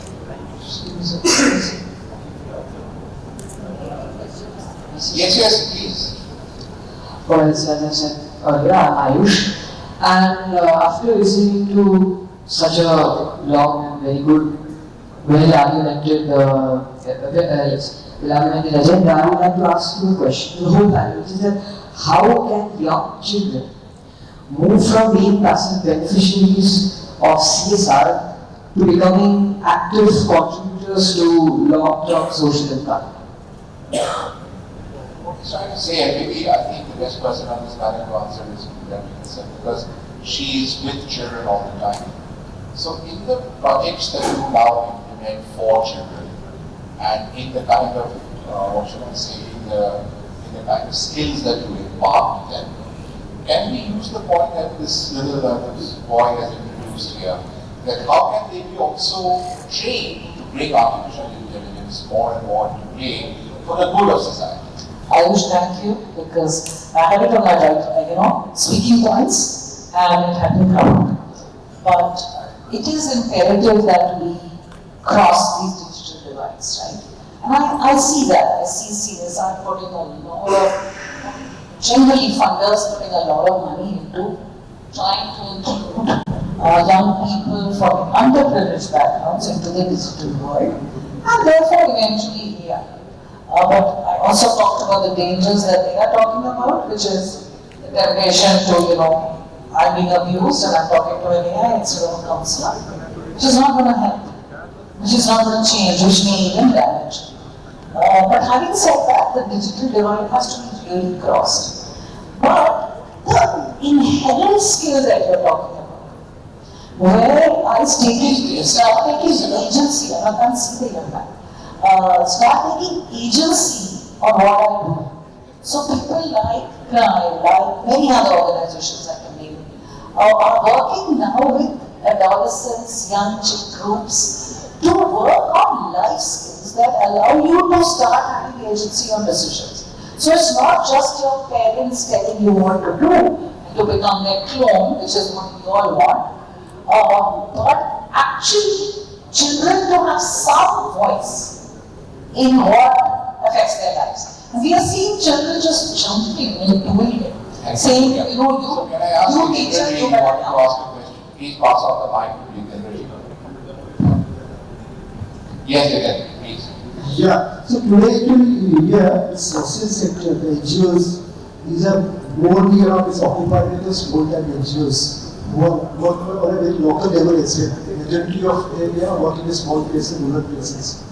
With the adoption of AI, and maybe gradual shift of adoption of AI in future. So what do you see the overall situation of these small-time NGOs? How kind of their role is going to be, see in the near future? So Arya, while you reply to this question, I'd also like you to, when I was talking the second example that you put about it, you can give that and then you can answer this question. The two three things sir, मैं पहली चीज तो बाकी सब कई लोग हैं मैं हिंदी में थोड़ा बोलता हूँ कि एक डिफिकल्ट फेज है सारे एनजीओस के लिए और कॉर्पोरेट्स के लिए सबके लिए डिफिकल्ट फेज इस कारण से है कि if you are not part of the technological changes that's happening there you become obsolete there. The small NGOs they become extinct अगर वो they don't jump to the whole tech policy को नहीं आते और उसके पीछे कारण फॉर एग्जाम्पल अगर आप लड़की लड़का भी देखने जा रहे हैं तो आजकल सबसे पहले चेक करता है फेसबुक को देखो कैसा है वो इंस्टाग्राम पे देखो कैसा है वो तो we check their the digital identity. Similarly NGOs also all the funders supporters everyone start looking for your digital identity. If you are not there then consider that you are not there. Second is सीखना पड़ेगा क्योंकि चीजें बदल गई तो आपने भी कहा कि पुराने जमाने में जो चीजें चल रही थी which was relevant. हम धोती पहन के बैठते थे, हम नीचे बैठ के खाना खाते थे, हम हाथों से खाना खाते थे, चीजें दूसरे हिसाब से थी। जब वहां से अपन बदले हैं, तो अपने को एनजीओ के काम के करने के तरीकों में भी बदलाव करना होगा। एक बात होता है। दूसरी बात मैं हमेशा ये कहता हूँ, CSR is as technical as doctor engineer job is. तो please do not, please, मैं सबसे रिक्वेस्ट कर रहा हूँ सारे लोगों से इसको इतना आसान नहीं बनाते कि कोई भी कर सकता है कोई उठ के और मैं sometime I feel stage also कि एक बार सीएसआर में काम करने के बाद जब आप छोड़ के जाते हैं तो लगता है क्या ये भी कर सकते थे वो भी कर सकते थे ये भी हो जाता वो भी हो जाता अरे जब आप थे तब क्यों नहीं किए पहली चीज दूसरी चीज की it's a difficult job it's you are dealing with human being I for example I have to deal with people who are working at Grassroots, people who are in my team, my board, my leadership, my PR, everyone. And I need to also understand that all these people, their opinion will change. Morning में जो था वो बदल जाएगा शाम तक आते हैं. क्योंकि I'm not even a machine there. So my idea, all of you is, all of you, please don't use corporate as a parking bag also. मैं पिछले पैनल में सुन रहा था कई लोग की corporate ये नहीं किया corporate उन्होंने किया. अरे भाई आप समझ लो कि उसको क्या क्या करना है कि बिहार में क्यों नहीं आता वेस्ट बंगाल में क्यों नहीं आता आप बिहार में वेस्ट बंगाल में कॉर्पोरेट का काम नहीं है कॉर्पोरेट कि डेवलपमेंट के सारे काम को करने के लिए कभी कभी कुछ एक सवाल आपको सरकारों से पूछना पड़ेगा, कुछ एक सवाल आपको बाकी जो लार्जर फ्रेमवर्क वहां पर पूछना पड़ेगा। और कहीं कहीं हम लोग को समझना ये पड़ेगा कि corporate is not the answer for all the question that are having. हम गरीब खो जाते हैं, ऐसे दिखता होगा कि हमारा शूट में बैठा हुआ है, बहुत ज्यादा पैसे नहीं है। We are, as Nishant rightly said, 35,000 crores only. There is 2 lakh plus crore being handled by government there. They have a huge responsibility. So thank you, Anurag. I think those are voices of wisdom that we have had from this panel. Thank you to every member of the panel. It's been a great discussion, and I leave it now to the organizers to take it forward. Thank you, sir. Thank you once again to Viksit sir to moderate the session so beautifully. Now, I would also like to thank our panelists and come forward. So, I would request Viksit sir to come forward and hand over the token of memento to all our panelists. We will start with our young generation here. Aishi Thakur, President, followed by Kumar Anurag.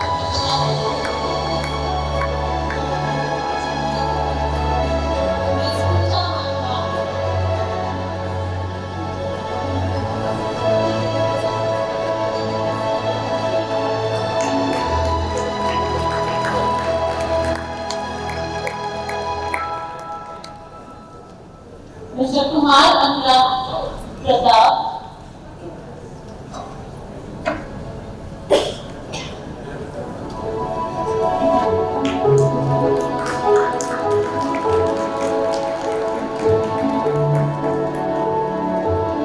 Mr. Anindya Das,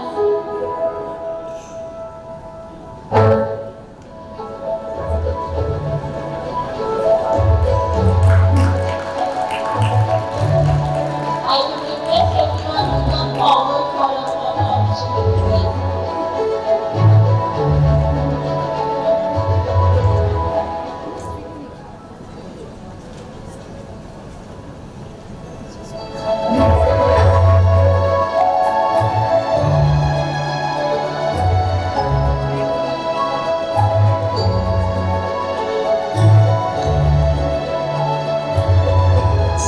Before we proceed, I would really take a moment to thank all the SHG group women who is there present with us today.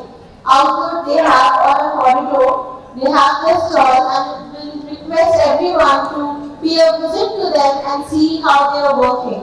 Those SHG group women are representing their BTS Bogota Thermal Plant, Power Plant of PVC. They are coming from there and joining us today. Thanks to them. A round of applause for them, please. Thank you. Now moving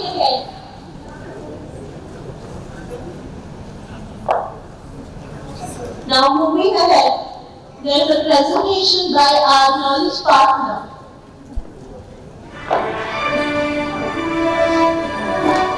I would like to invite on stage the Viksit Bharat, strategy consultant from DPDP.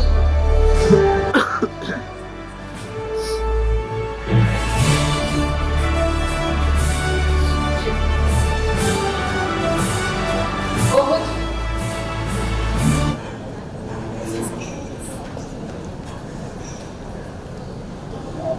Am I audible?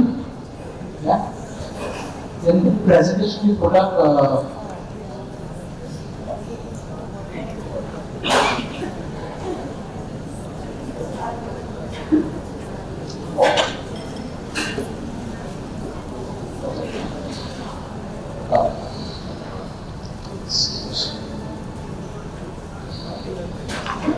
So I have got very limited time available with me. I think on the interest of time, I've got 5 minutes. However, good afternoon to everyone. It's an honor to stand here today in a room that represents something very powerful: commitment. commitment to people, commitment to communities, and to a future that is more inclusive and sustainable. As we as the knowledge partners, as we went through the submissions, what stayed with us was not exactly the numbers of the reports, but actually the stories that were coming up of livelihoods being created, dignity being restored, children gaining access to nutrition and education, communities becoming more resilient overall. This is the work that changes lives quietly, often without recognition, but with lasting impact. CSR at its best is definitely not charity. It is responsibility with intent. And when done thoughtfully, it brings the very famous triple bottom line to life. Creating value for society, protecting our environment and the future, and strengthening business. It's not just the right thing to do, it is of course the smart thing to do. Our role at Interview as knowledge partners was to simply honor this work by ensuring it was reviewed with fairness, care and consistency so that every effort, big or small, could be seen for what it truly represents. In the next few minutes, I will briefly walk you through the methodology behind the assessment before we return to the spotlight of what truly matters, the impact that you are creating every single day. And before we begin, may I request a warm round of applause, not for the awards or recognitions, but for the quiet, consistent work that is changing lives on.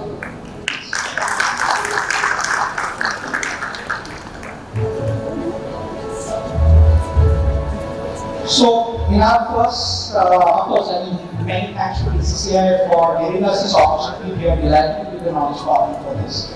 So, as you can see, there were certain principles which we followed while we were doing the analysis.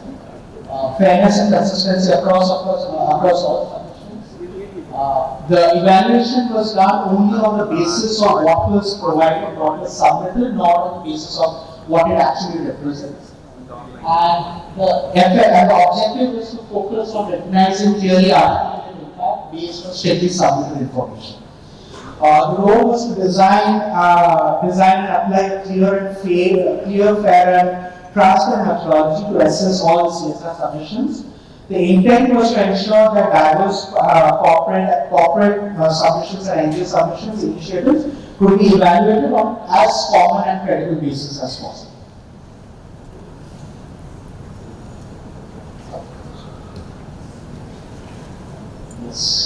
There is some issue with the screen, but nevertheless. So there are three areas which we have done our assessment priorities.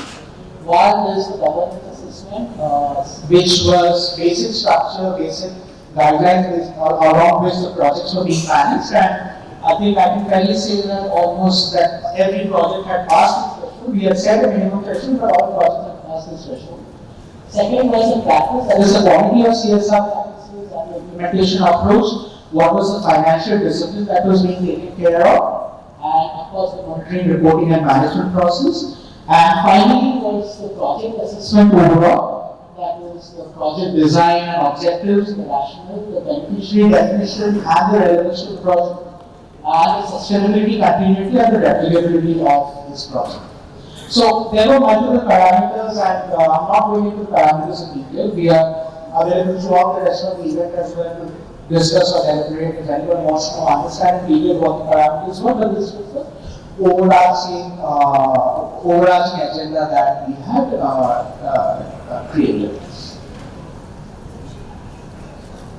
How the information was interpreted, so we wanted to create a very standard scoring mechanism. And for that, we tried sticking to Boolean values as much as possible in true or false, especially in areas where subjective approach was required. And so each parameter was mapped to a very definite scoring matrix, let's say between 1, 2, and 3. Certain governance parameters operated as qualification matrices as well to ensure that credibility comes in. Scores were aggregated across the three areas that you have seen: governance, practice, and project dimensions, to find out who arrives, at the highest score. I would also like to add that sectoral and thematic context was respected. Projects were compared within the relevant sizes, categories, and themes, and recommendations were based on the combined scores. As you can see, there are some examples that we have pointed out, that is what kind of primary indicators were there, how we were dealing with. As I mentioned, like almost all the parameters were scored on very limited set of scoring numbers, and basis that the submissions were forwarded to the jury, and from there we arrived at the consensus as to how we can give this select the final winners. So with that, I'll close with a thought from Peter Drucker, since I'm from our business school, who said that the best way to predict the future is to create it. The work that we are trying to recognize today is exactly that. Organizations actively shaping a future that is more inclusive, responsible, and resilient. When social impact, environmental stewardship, and business purpose come together, CSR stops being an obligation and becomes a long-term value creation. Thank you to all for allowing us to be a part of the journey, and for the quiet, consistent work you continue to do to create a better future. Thank you all.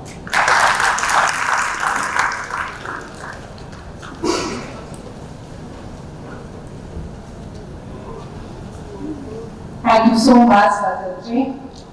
Indeed, you was the knowledge partner of our Social Leadership Award. Now, to begin with the award section, we would like to invite on stage Dr. Meera Mitra, ma'am, Dr. Bhaskar Chatterjee, and Mr. Jitendra Kumar on stage.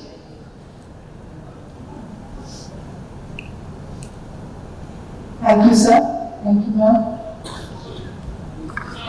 The award segment, we would like to start with none other than BCCI's Lifetime Achievement Award.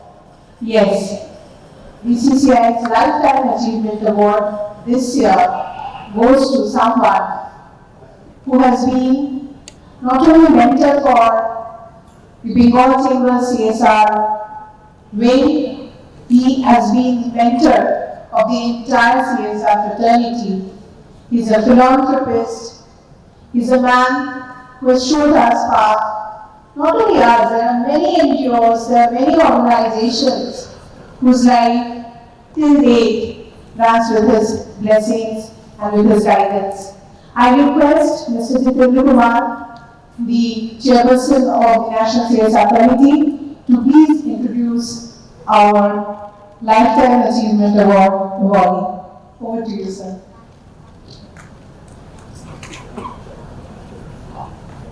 No, thank you, Sukanya. The person who he is referring to, he don't need an introduction. So this word CSR, I don't know whether how it has been called and when it was called, but to me, the word CSR starts from the heart, and I've been in this space for last almost 15 years or so. But the real sense of implementing CSR and understanding the CSR, I have read for the same person to whom we are referring to. So the one word you want to describe the person is the simplicity. Despite being an icon in this space, despite the kind of achievement he has achieved over the years, he has the distinction of doing this with a simplicity and with honesty. So you don't see he is there anywhere in them, wherever he has been involved with. But you name, at least in this part of the world in Calcutta, I have not seen any institution, any colleges, any hospitals where he has not been generously, not only in terms of monetary, but in terms of contribution. So he is there everywhere. But when you speak to him, it seems like a very, very simple, he hardly loves to come on the front. He always very few words, but very loud in accent. So while talking to one of the event, so when I asked him what does CSR mean to you and what kind of project, and what is the selection criteria for identifying a project. So the one word he told still remains in my mind is that all projects are good projects. Whether it is on education, whether it is on healthcare, everything is there. But you cannot differentiate whether education is more important than healthcare or environment is more important than education. So all projects are good projects.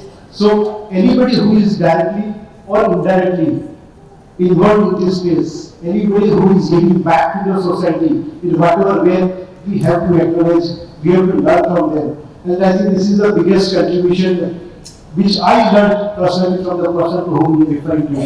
And just to give you one example of the power of this person. Just a couple of years back, I was at an event at some hotel where he was anchoring, and within a span of 30 minutes, or maybe even less than that, 20 minutes, in that 20 minutes he made an appeal to the people to fund generously to the projects. And you won't believe, within less than 20 minutes, more than 50 crore was raised, voluntarily by the people. I think that is the power of a person, that is the power of honesty, that is the power of the sincerity of this person, who not only talks, but he walks the right, as we know. So I think, as I told Luis no introduction, he is a man of purpose, he is a man of example, and we look forward for his guidance. And as part of CSR committee, we are blessed to have a mentor like him to guide all of us. Thank you. May I invite on stage, I request my colleagues to escort, sir. May I invite on stage Mr. Ravindra Chamaria, Chairman and Managing Director, Infinity Group, and our very own Chairman Chamaria, sir, who has been mentoring us since years. Ladies and gentlemen, a round of applause. It's a great moment for Bengal Chamber of Commerce and Industry to bestow the Lifetime Achievement Award to none other than Mr. Ravindra Chamaria.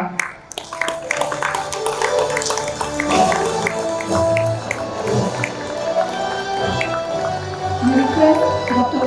Meera Mitra to hand over some token of mementos on behalf of the Chamber to sir.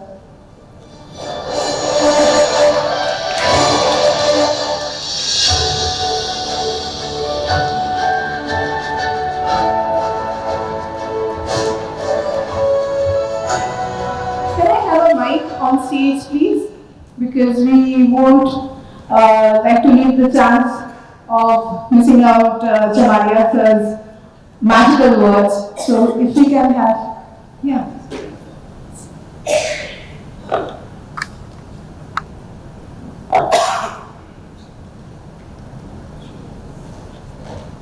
Good evening. Thank you, Jitendra Kumarji, for very kind words.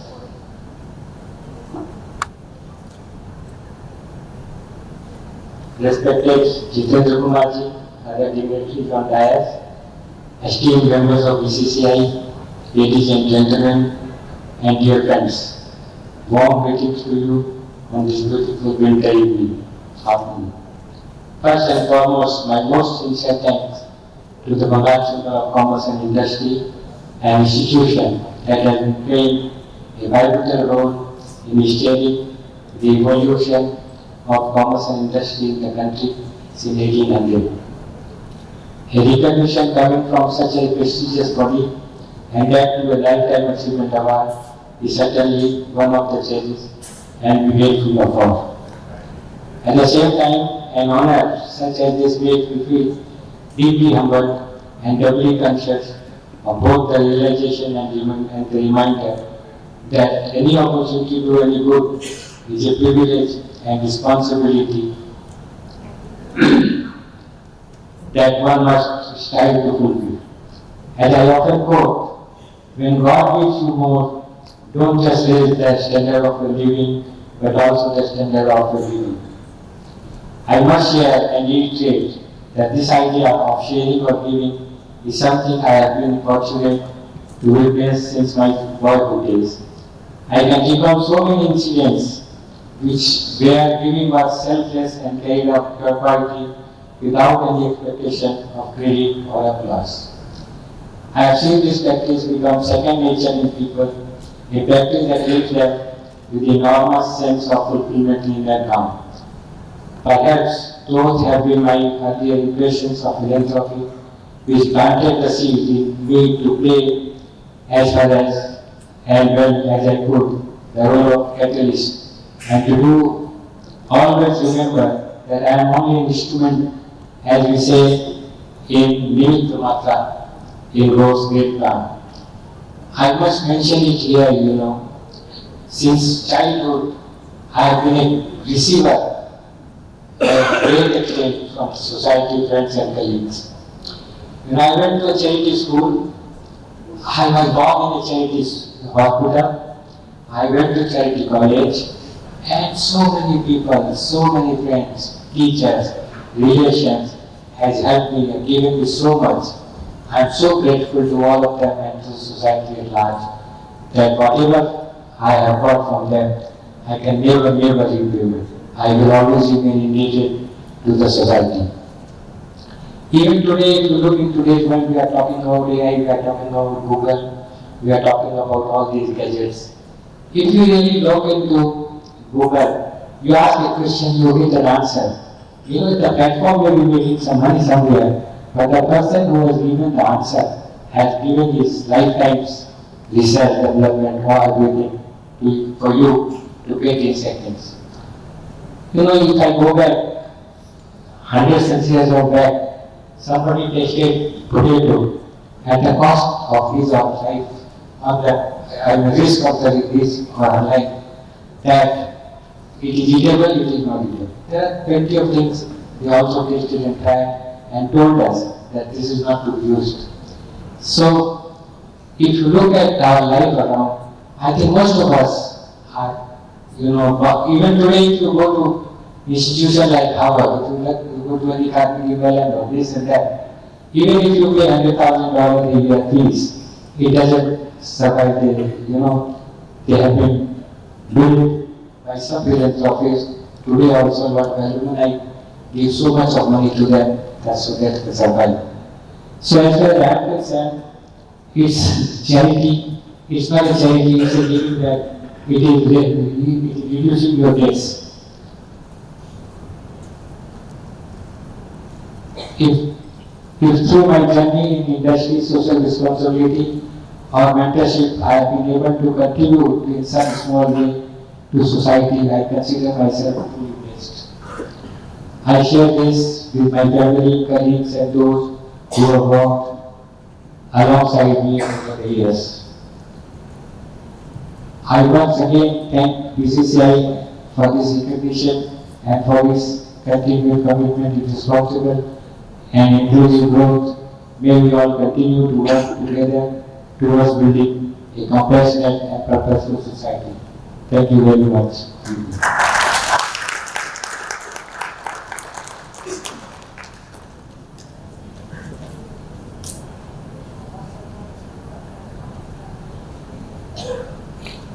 We request all of you to please be on the dais because now we will formally start the award giving session.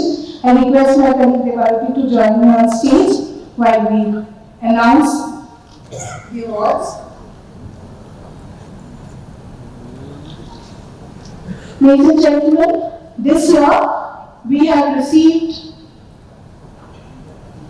extremely well response from both NGOs and corporates, and it was really hard selecting the right kind of this. All the works are rather excellent, so it was very difficult for us to choose amongst those, but I would, from the chamber, we would like to say that each and every work is really excellent and it is adding so much value to the society at large. With this, we would like to begin the special jury award section for the NGOs, NGO small category. We have Bhakti Vedanta Research Centre as the first one for the special jury award under NGO small category. Can we invite Bhakti Vedanta Research Centre on stage? Round of applause.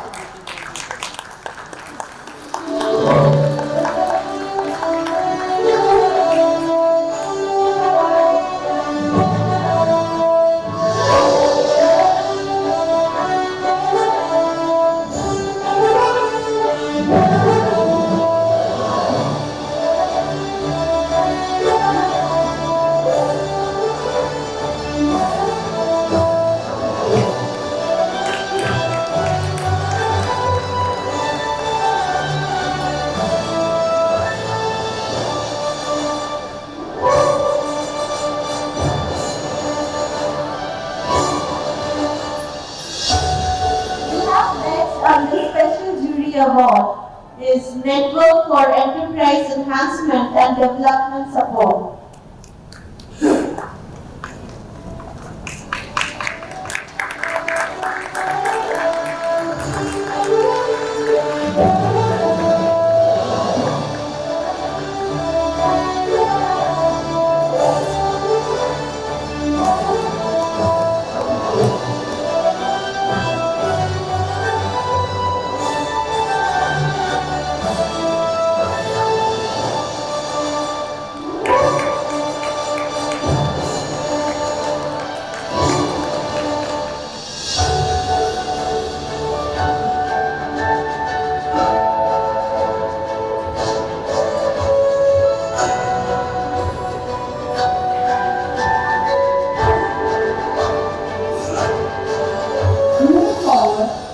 Special Jury Award under NGO Large category goes to Smile Foundation.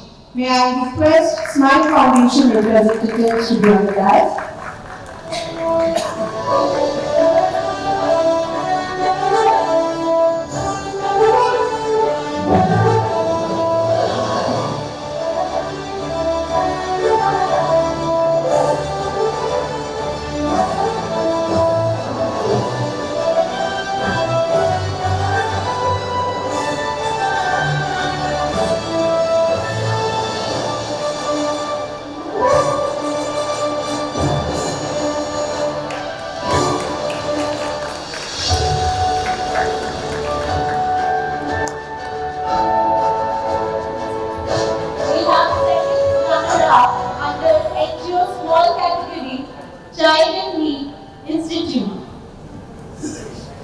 The second runners-up under NGO Small category goes to Child in Need Institute. May we request representatives from Child in Need Institute to be on the dais, please.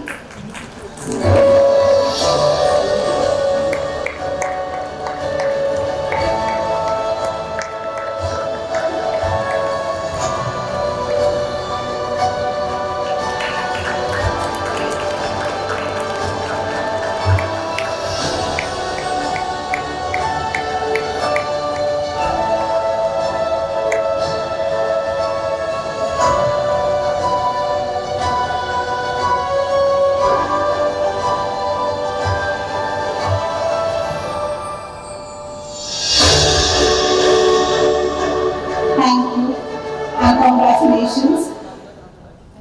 Congratulations. The first runners-up under NGO Small category goes to Mukti. Mukti Foundation. May we have the representatives from Mukti Foundation on the dais to receive their award.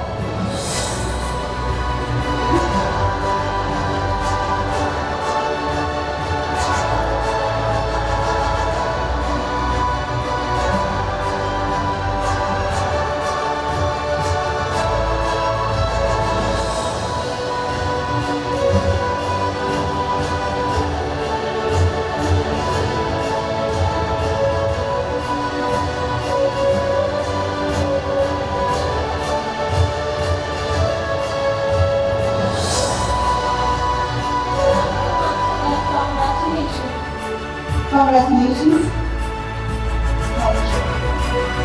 Moving on, winner under NGO Small category goes to Indian Cancer Society.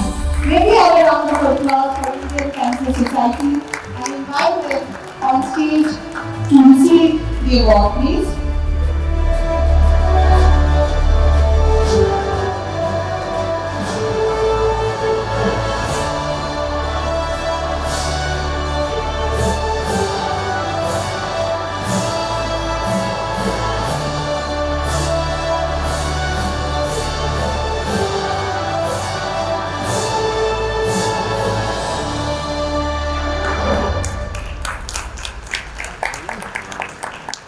Congratulations, Indian Cancer Society.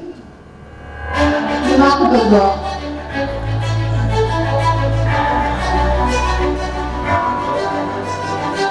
Next we have on to the media category. The first runner-up under media category goes to Center for Catalyzing Change. May we invite representatives from Center for Catalyzing Change to come up to the dais and receive the award. A round of applause, please.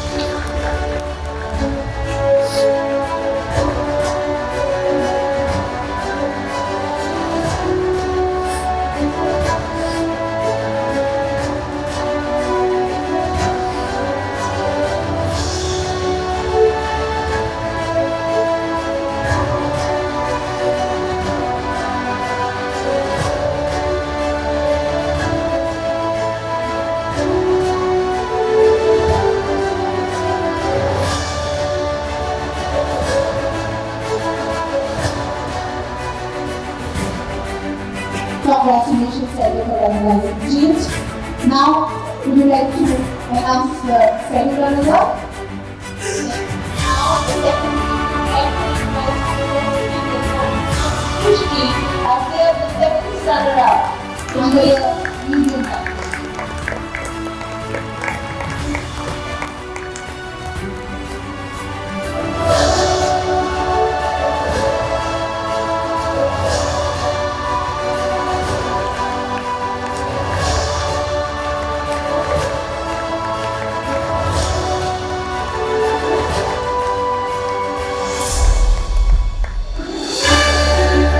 All the way from Delhi to receive the award. So much thank you to you and congratulations.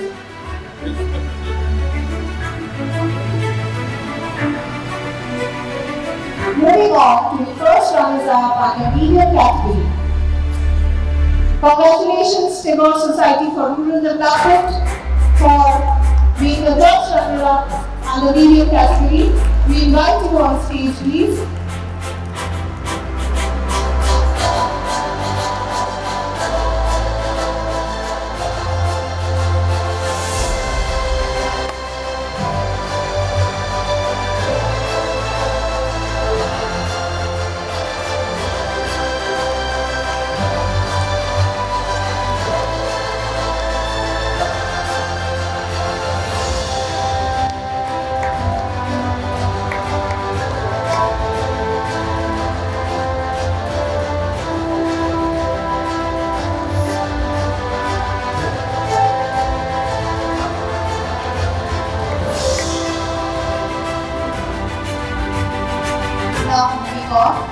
We would like to announce the winner under the medium NGO medium category, and we are happy to announce this year's winner under the medium category goes to Switch On Foundation.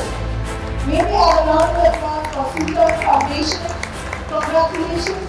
Please come up to the dais and receive your award.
Now we would like to congratulations, ma'am. Congratulations. Now, moving on, yes, so we have a third runner-up under NGO large category, Omnidip Foundation for Social Welfare.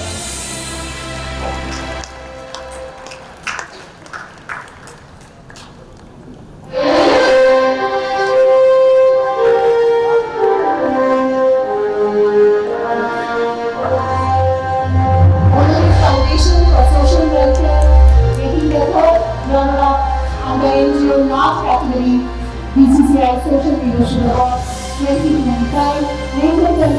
A round of applause for Unity Foundation.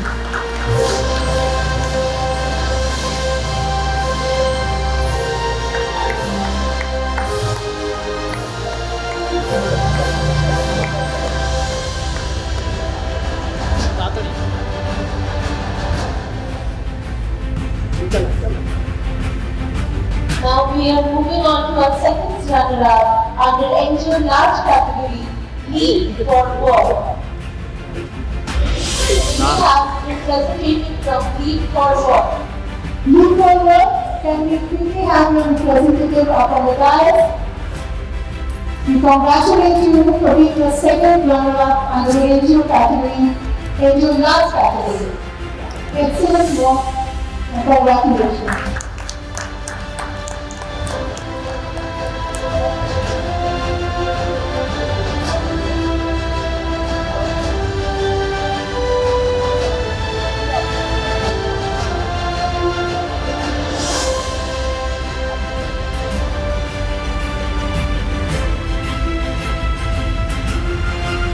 Moving on, as I told you, it was really very difficult year for us. So we have a joint first runner-up under NGO large category. So this year we have Transform Schools and Federal Education Foundation as the joint runner-up under NGO large category. May we invite Transform School, congratulations, and Federal Education Foundation representative up on the dais for receiving your awards under the category of NGO large for the year 2025, BCCI Social Innovation Award 2025.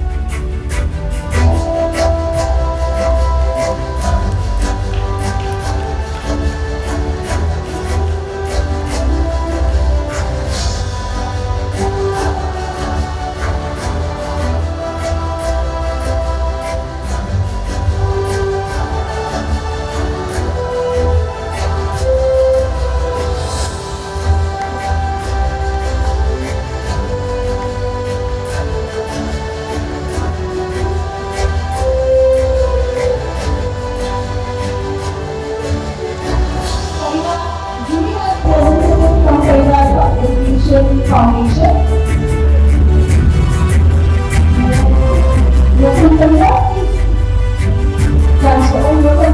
Please stand up. Transfer schools. Joint runner-up NGO large category Transform Schools.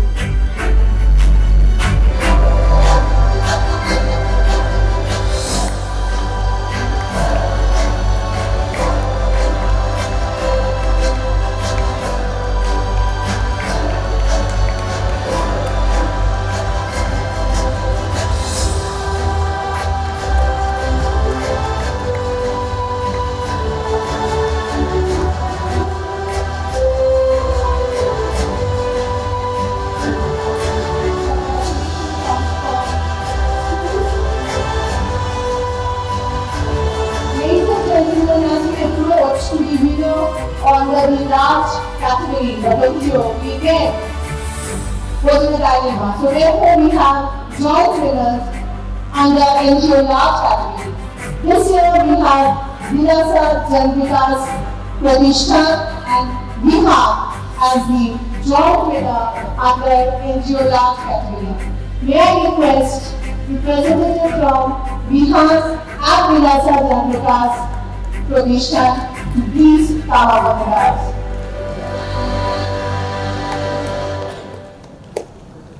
I think we have Omlan from Vinasa Janvikas.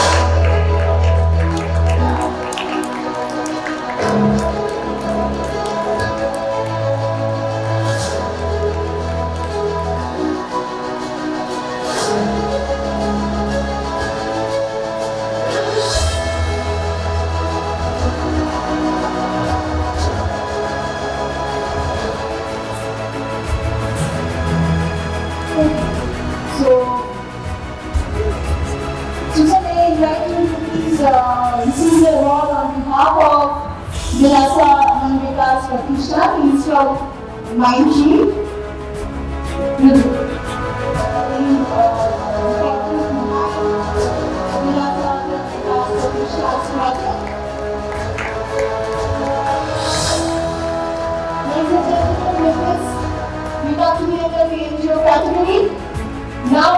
on to the corporate category. The Special Jury Award for Outstanding Contribution in the Environment and the Small category goes to TM International Logistics Limited. May I request representatives from TM International Logistics Limited to please come up to the dais and receive their Special Jury Award. A round of applause for them.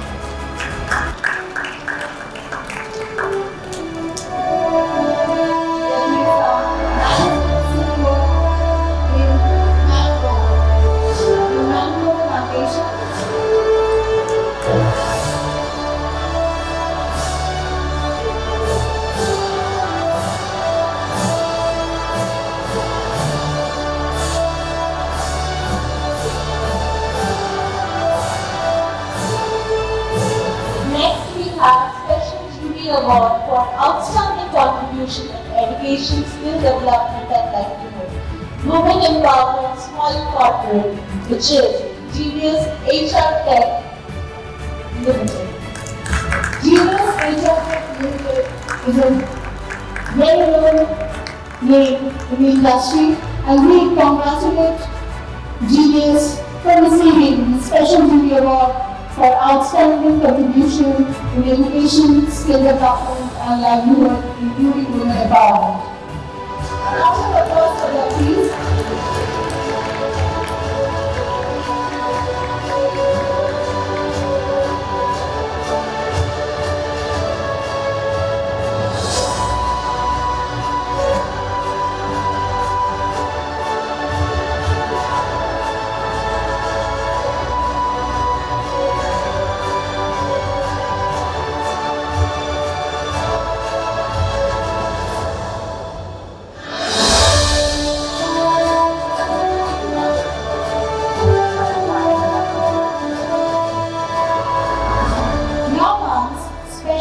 Award for outstanding contribution in healthcare, welfare, empowerment and community development and the media category. As this year's the Special Jury Award goes to Infosys Limited. Really request Infosys Limited representative of our team. Congratulations for receiving the BCCI's Social Leadership Special Jury Award 2025.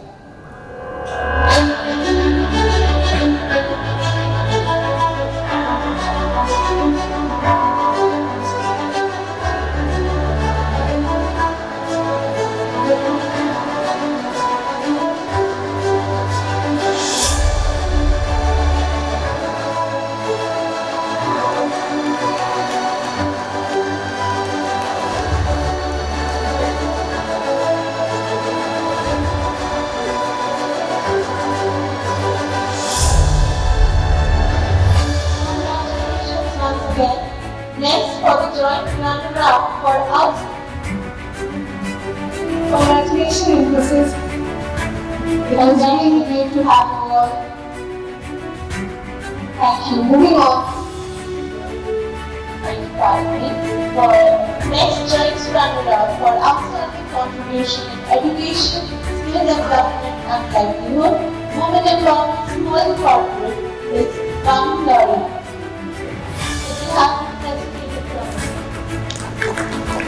Government and Company Limited, BCCI, Social Leadership, award joint runner-up for outstanding contribution in education, skill development, and livelihood. Congratulations.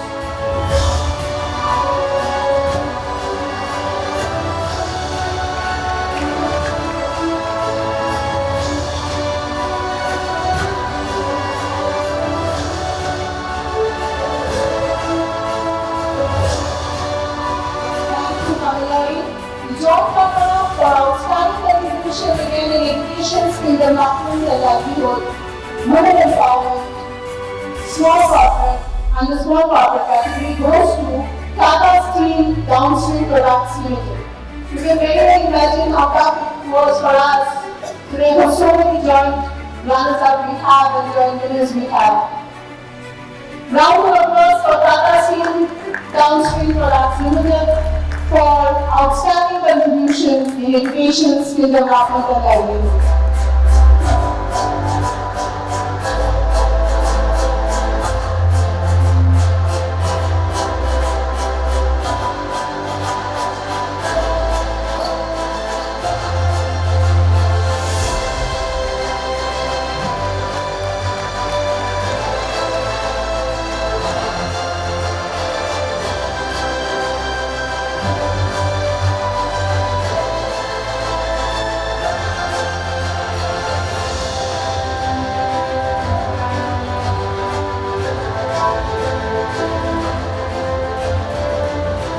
Congratulations once more. Now coming out to the winner. Winner for outstanding contribution in education, skill development and livelihood, including women empowerment, goes to Massive Industries Limited, Aditya Insulator, Asia. Congratulations.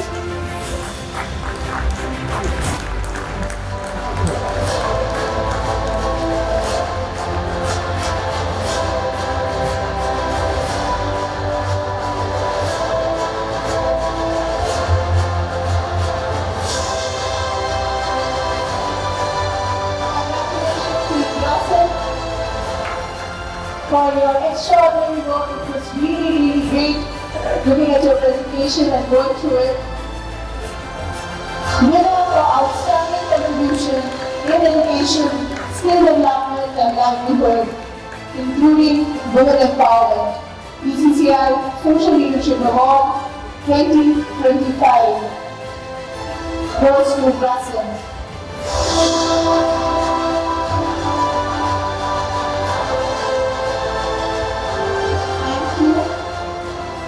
Next, we have Tanura for outstanding contribution in healthcare and empowerment. Holistic development for small corporate goes to Century Plywood India Limited. Congratulations. May we have representative from the government, please? Big hand for Century Ply for being the runner-up under the small project category.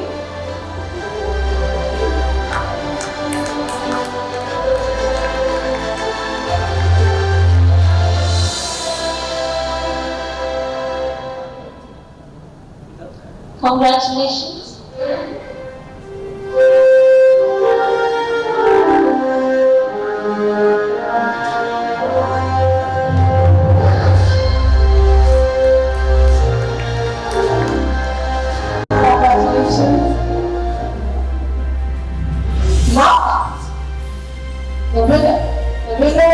Outstanding contribution in healthcare and empowerment, holistic development under the small project category for corporates. It goes to none other than Garden Shipbuilders and Engineers Limited. Congratulations, Garden Shipbuilders and Engineers Limited. May I request General Manager HR to come up to the dais and receive the BCCI Social Leadership 2025 Award.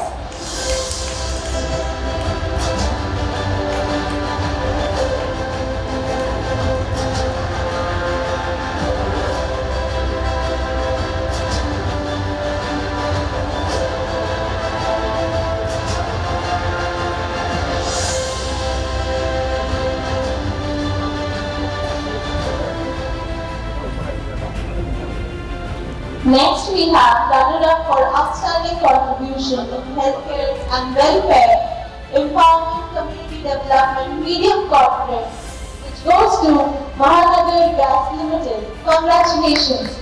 May we have representative from the government, please? We are extremely honored to have representatives coming all the way from Mumbai to receive this award. Mahanagar Gas Limited. Congratulations for being the runner-up of outstanding contribution in healthcare, welfare, empowerment and community development.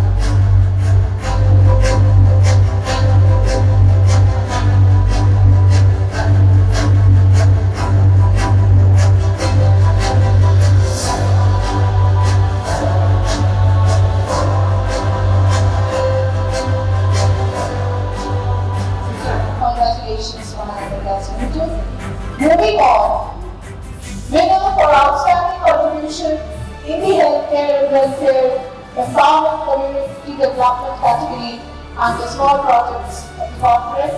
It goes to, once again, Century Plyboards India Limited. A very big round of applause. This is the second award Century is receiving. May I request the representative of Century to please come up and accept the BCCI Social Leadership Award.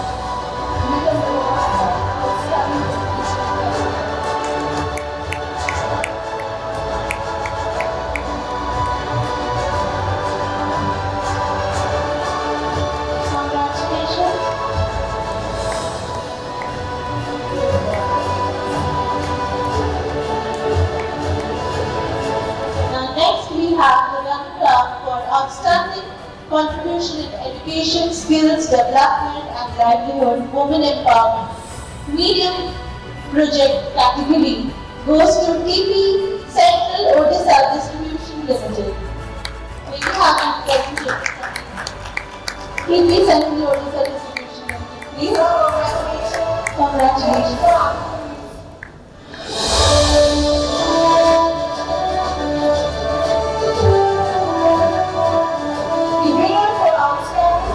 In education, skill development and livelihood, women empowerment goes to TP Central Odisha Distribution Limited.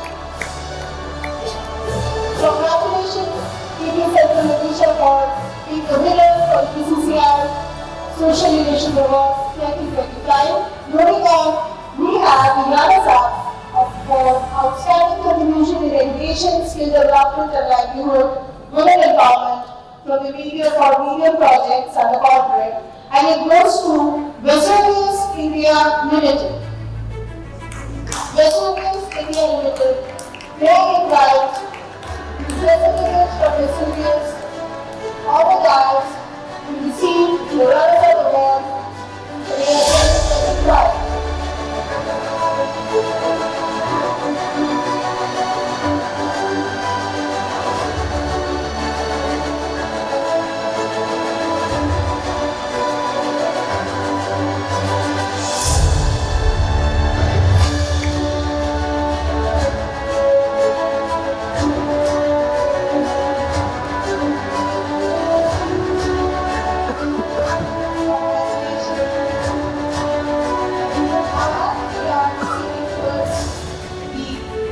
Session of this award ceremony gives us immense pleasure again to announce the joint winner for outstanding contribution in healthcare and the large project category. This year again we have joint winners. First it goes to Damodar Valley Corporation, followed by Jindal Steels Limited. May we invite representatives from Damodar Valley Corporation as the joint winner for outstanding contribution in healthcare of the guys. A big round of applause for Damodar Valley Corporation.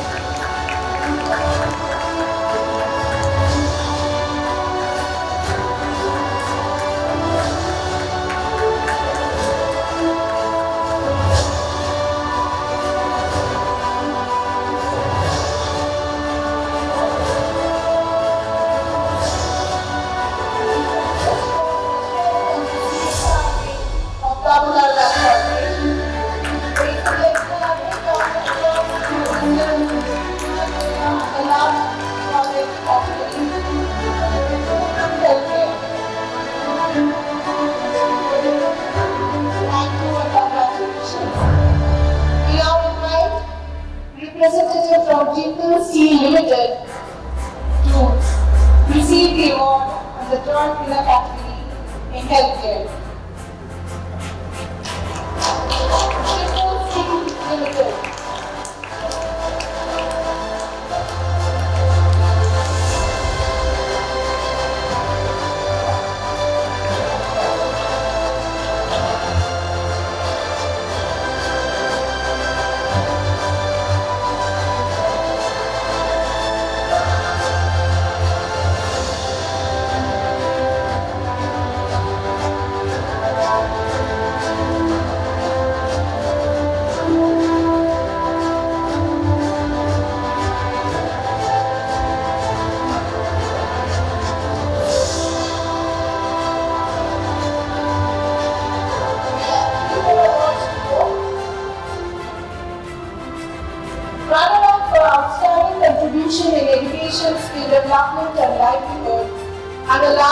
project category of corporate goes to none other than EXL. May I invite dignitaries representing EXL to come up to the dais and receive the award.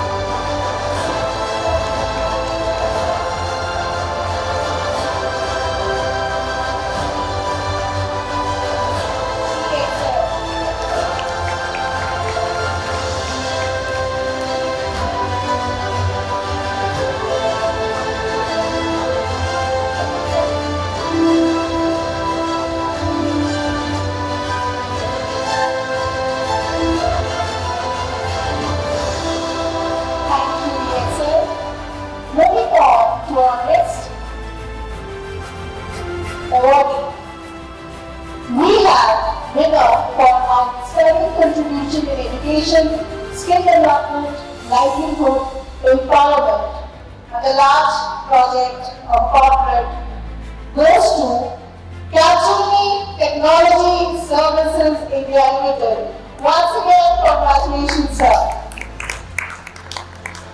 I think this is the third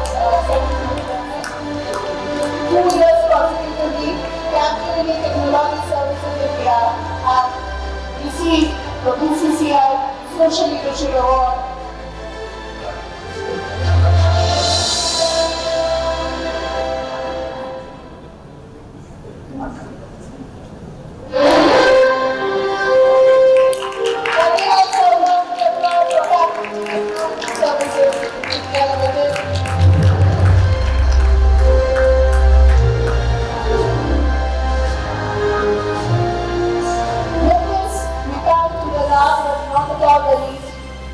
Award given for outstanding contribution in environment, sanitation, and a large corporate. And it goes to one of our new entries. Yes, we are very happy and proud that Bosch Limited is receiving this year's winner for outstanding contribution in environment and sanitation. BCCI Social Leadership 2025 award under environment and sanitation goes to none other than Bosch Limited.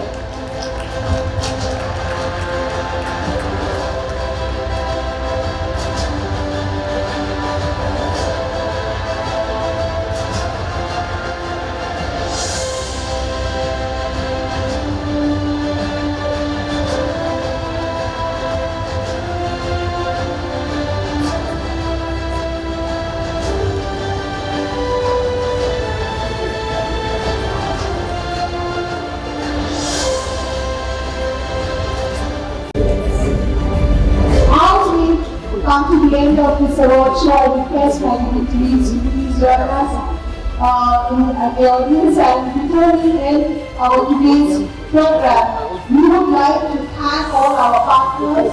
We would like to thank all our partners who have taken stalls, TVC, Ujjivan, Essential Care, Positive, Varta, and also we would like to thank the entire National CSR Committee and Corporate Governance Committee, the BCCI team, Amrita, Abhishek, Devarati, Sri Joyishin, Sita, the Develop team, everybody who have come forward in making today's evening successful. I am extremely thankful to all my panel of juries who were with us for the last 3 months. I request my colleague Devarati to thank all the partners and the juries. Thank you so much, Mr. Danyati.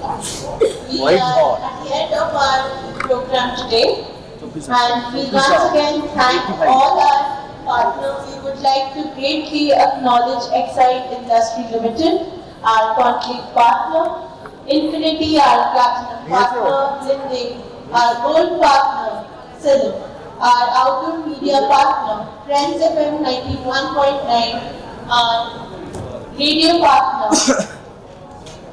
the Financial Express, our print media partner, Admiro, our legal and technical partner, and NGP Consulting LLP, our knowledge partner. Thank you everyone for being here today with us, present today and grace this occasion. And also we would like to thank all our stall partners today.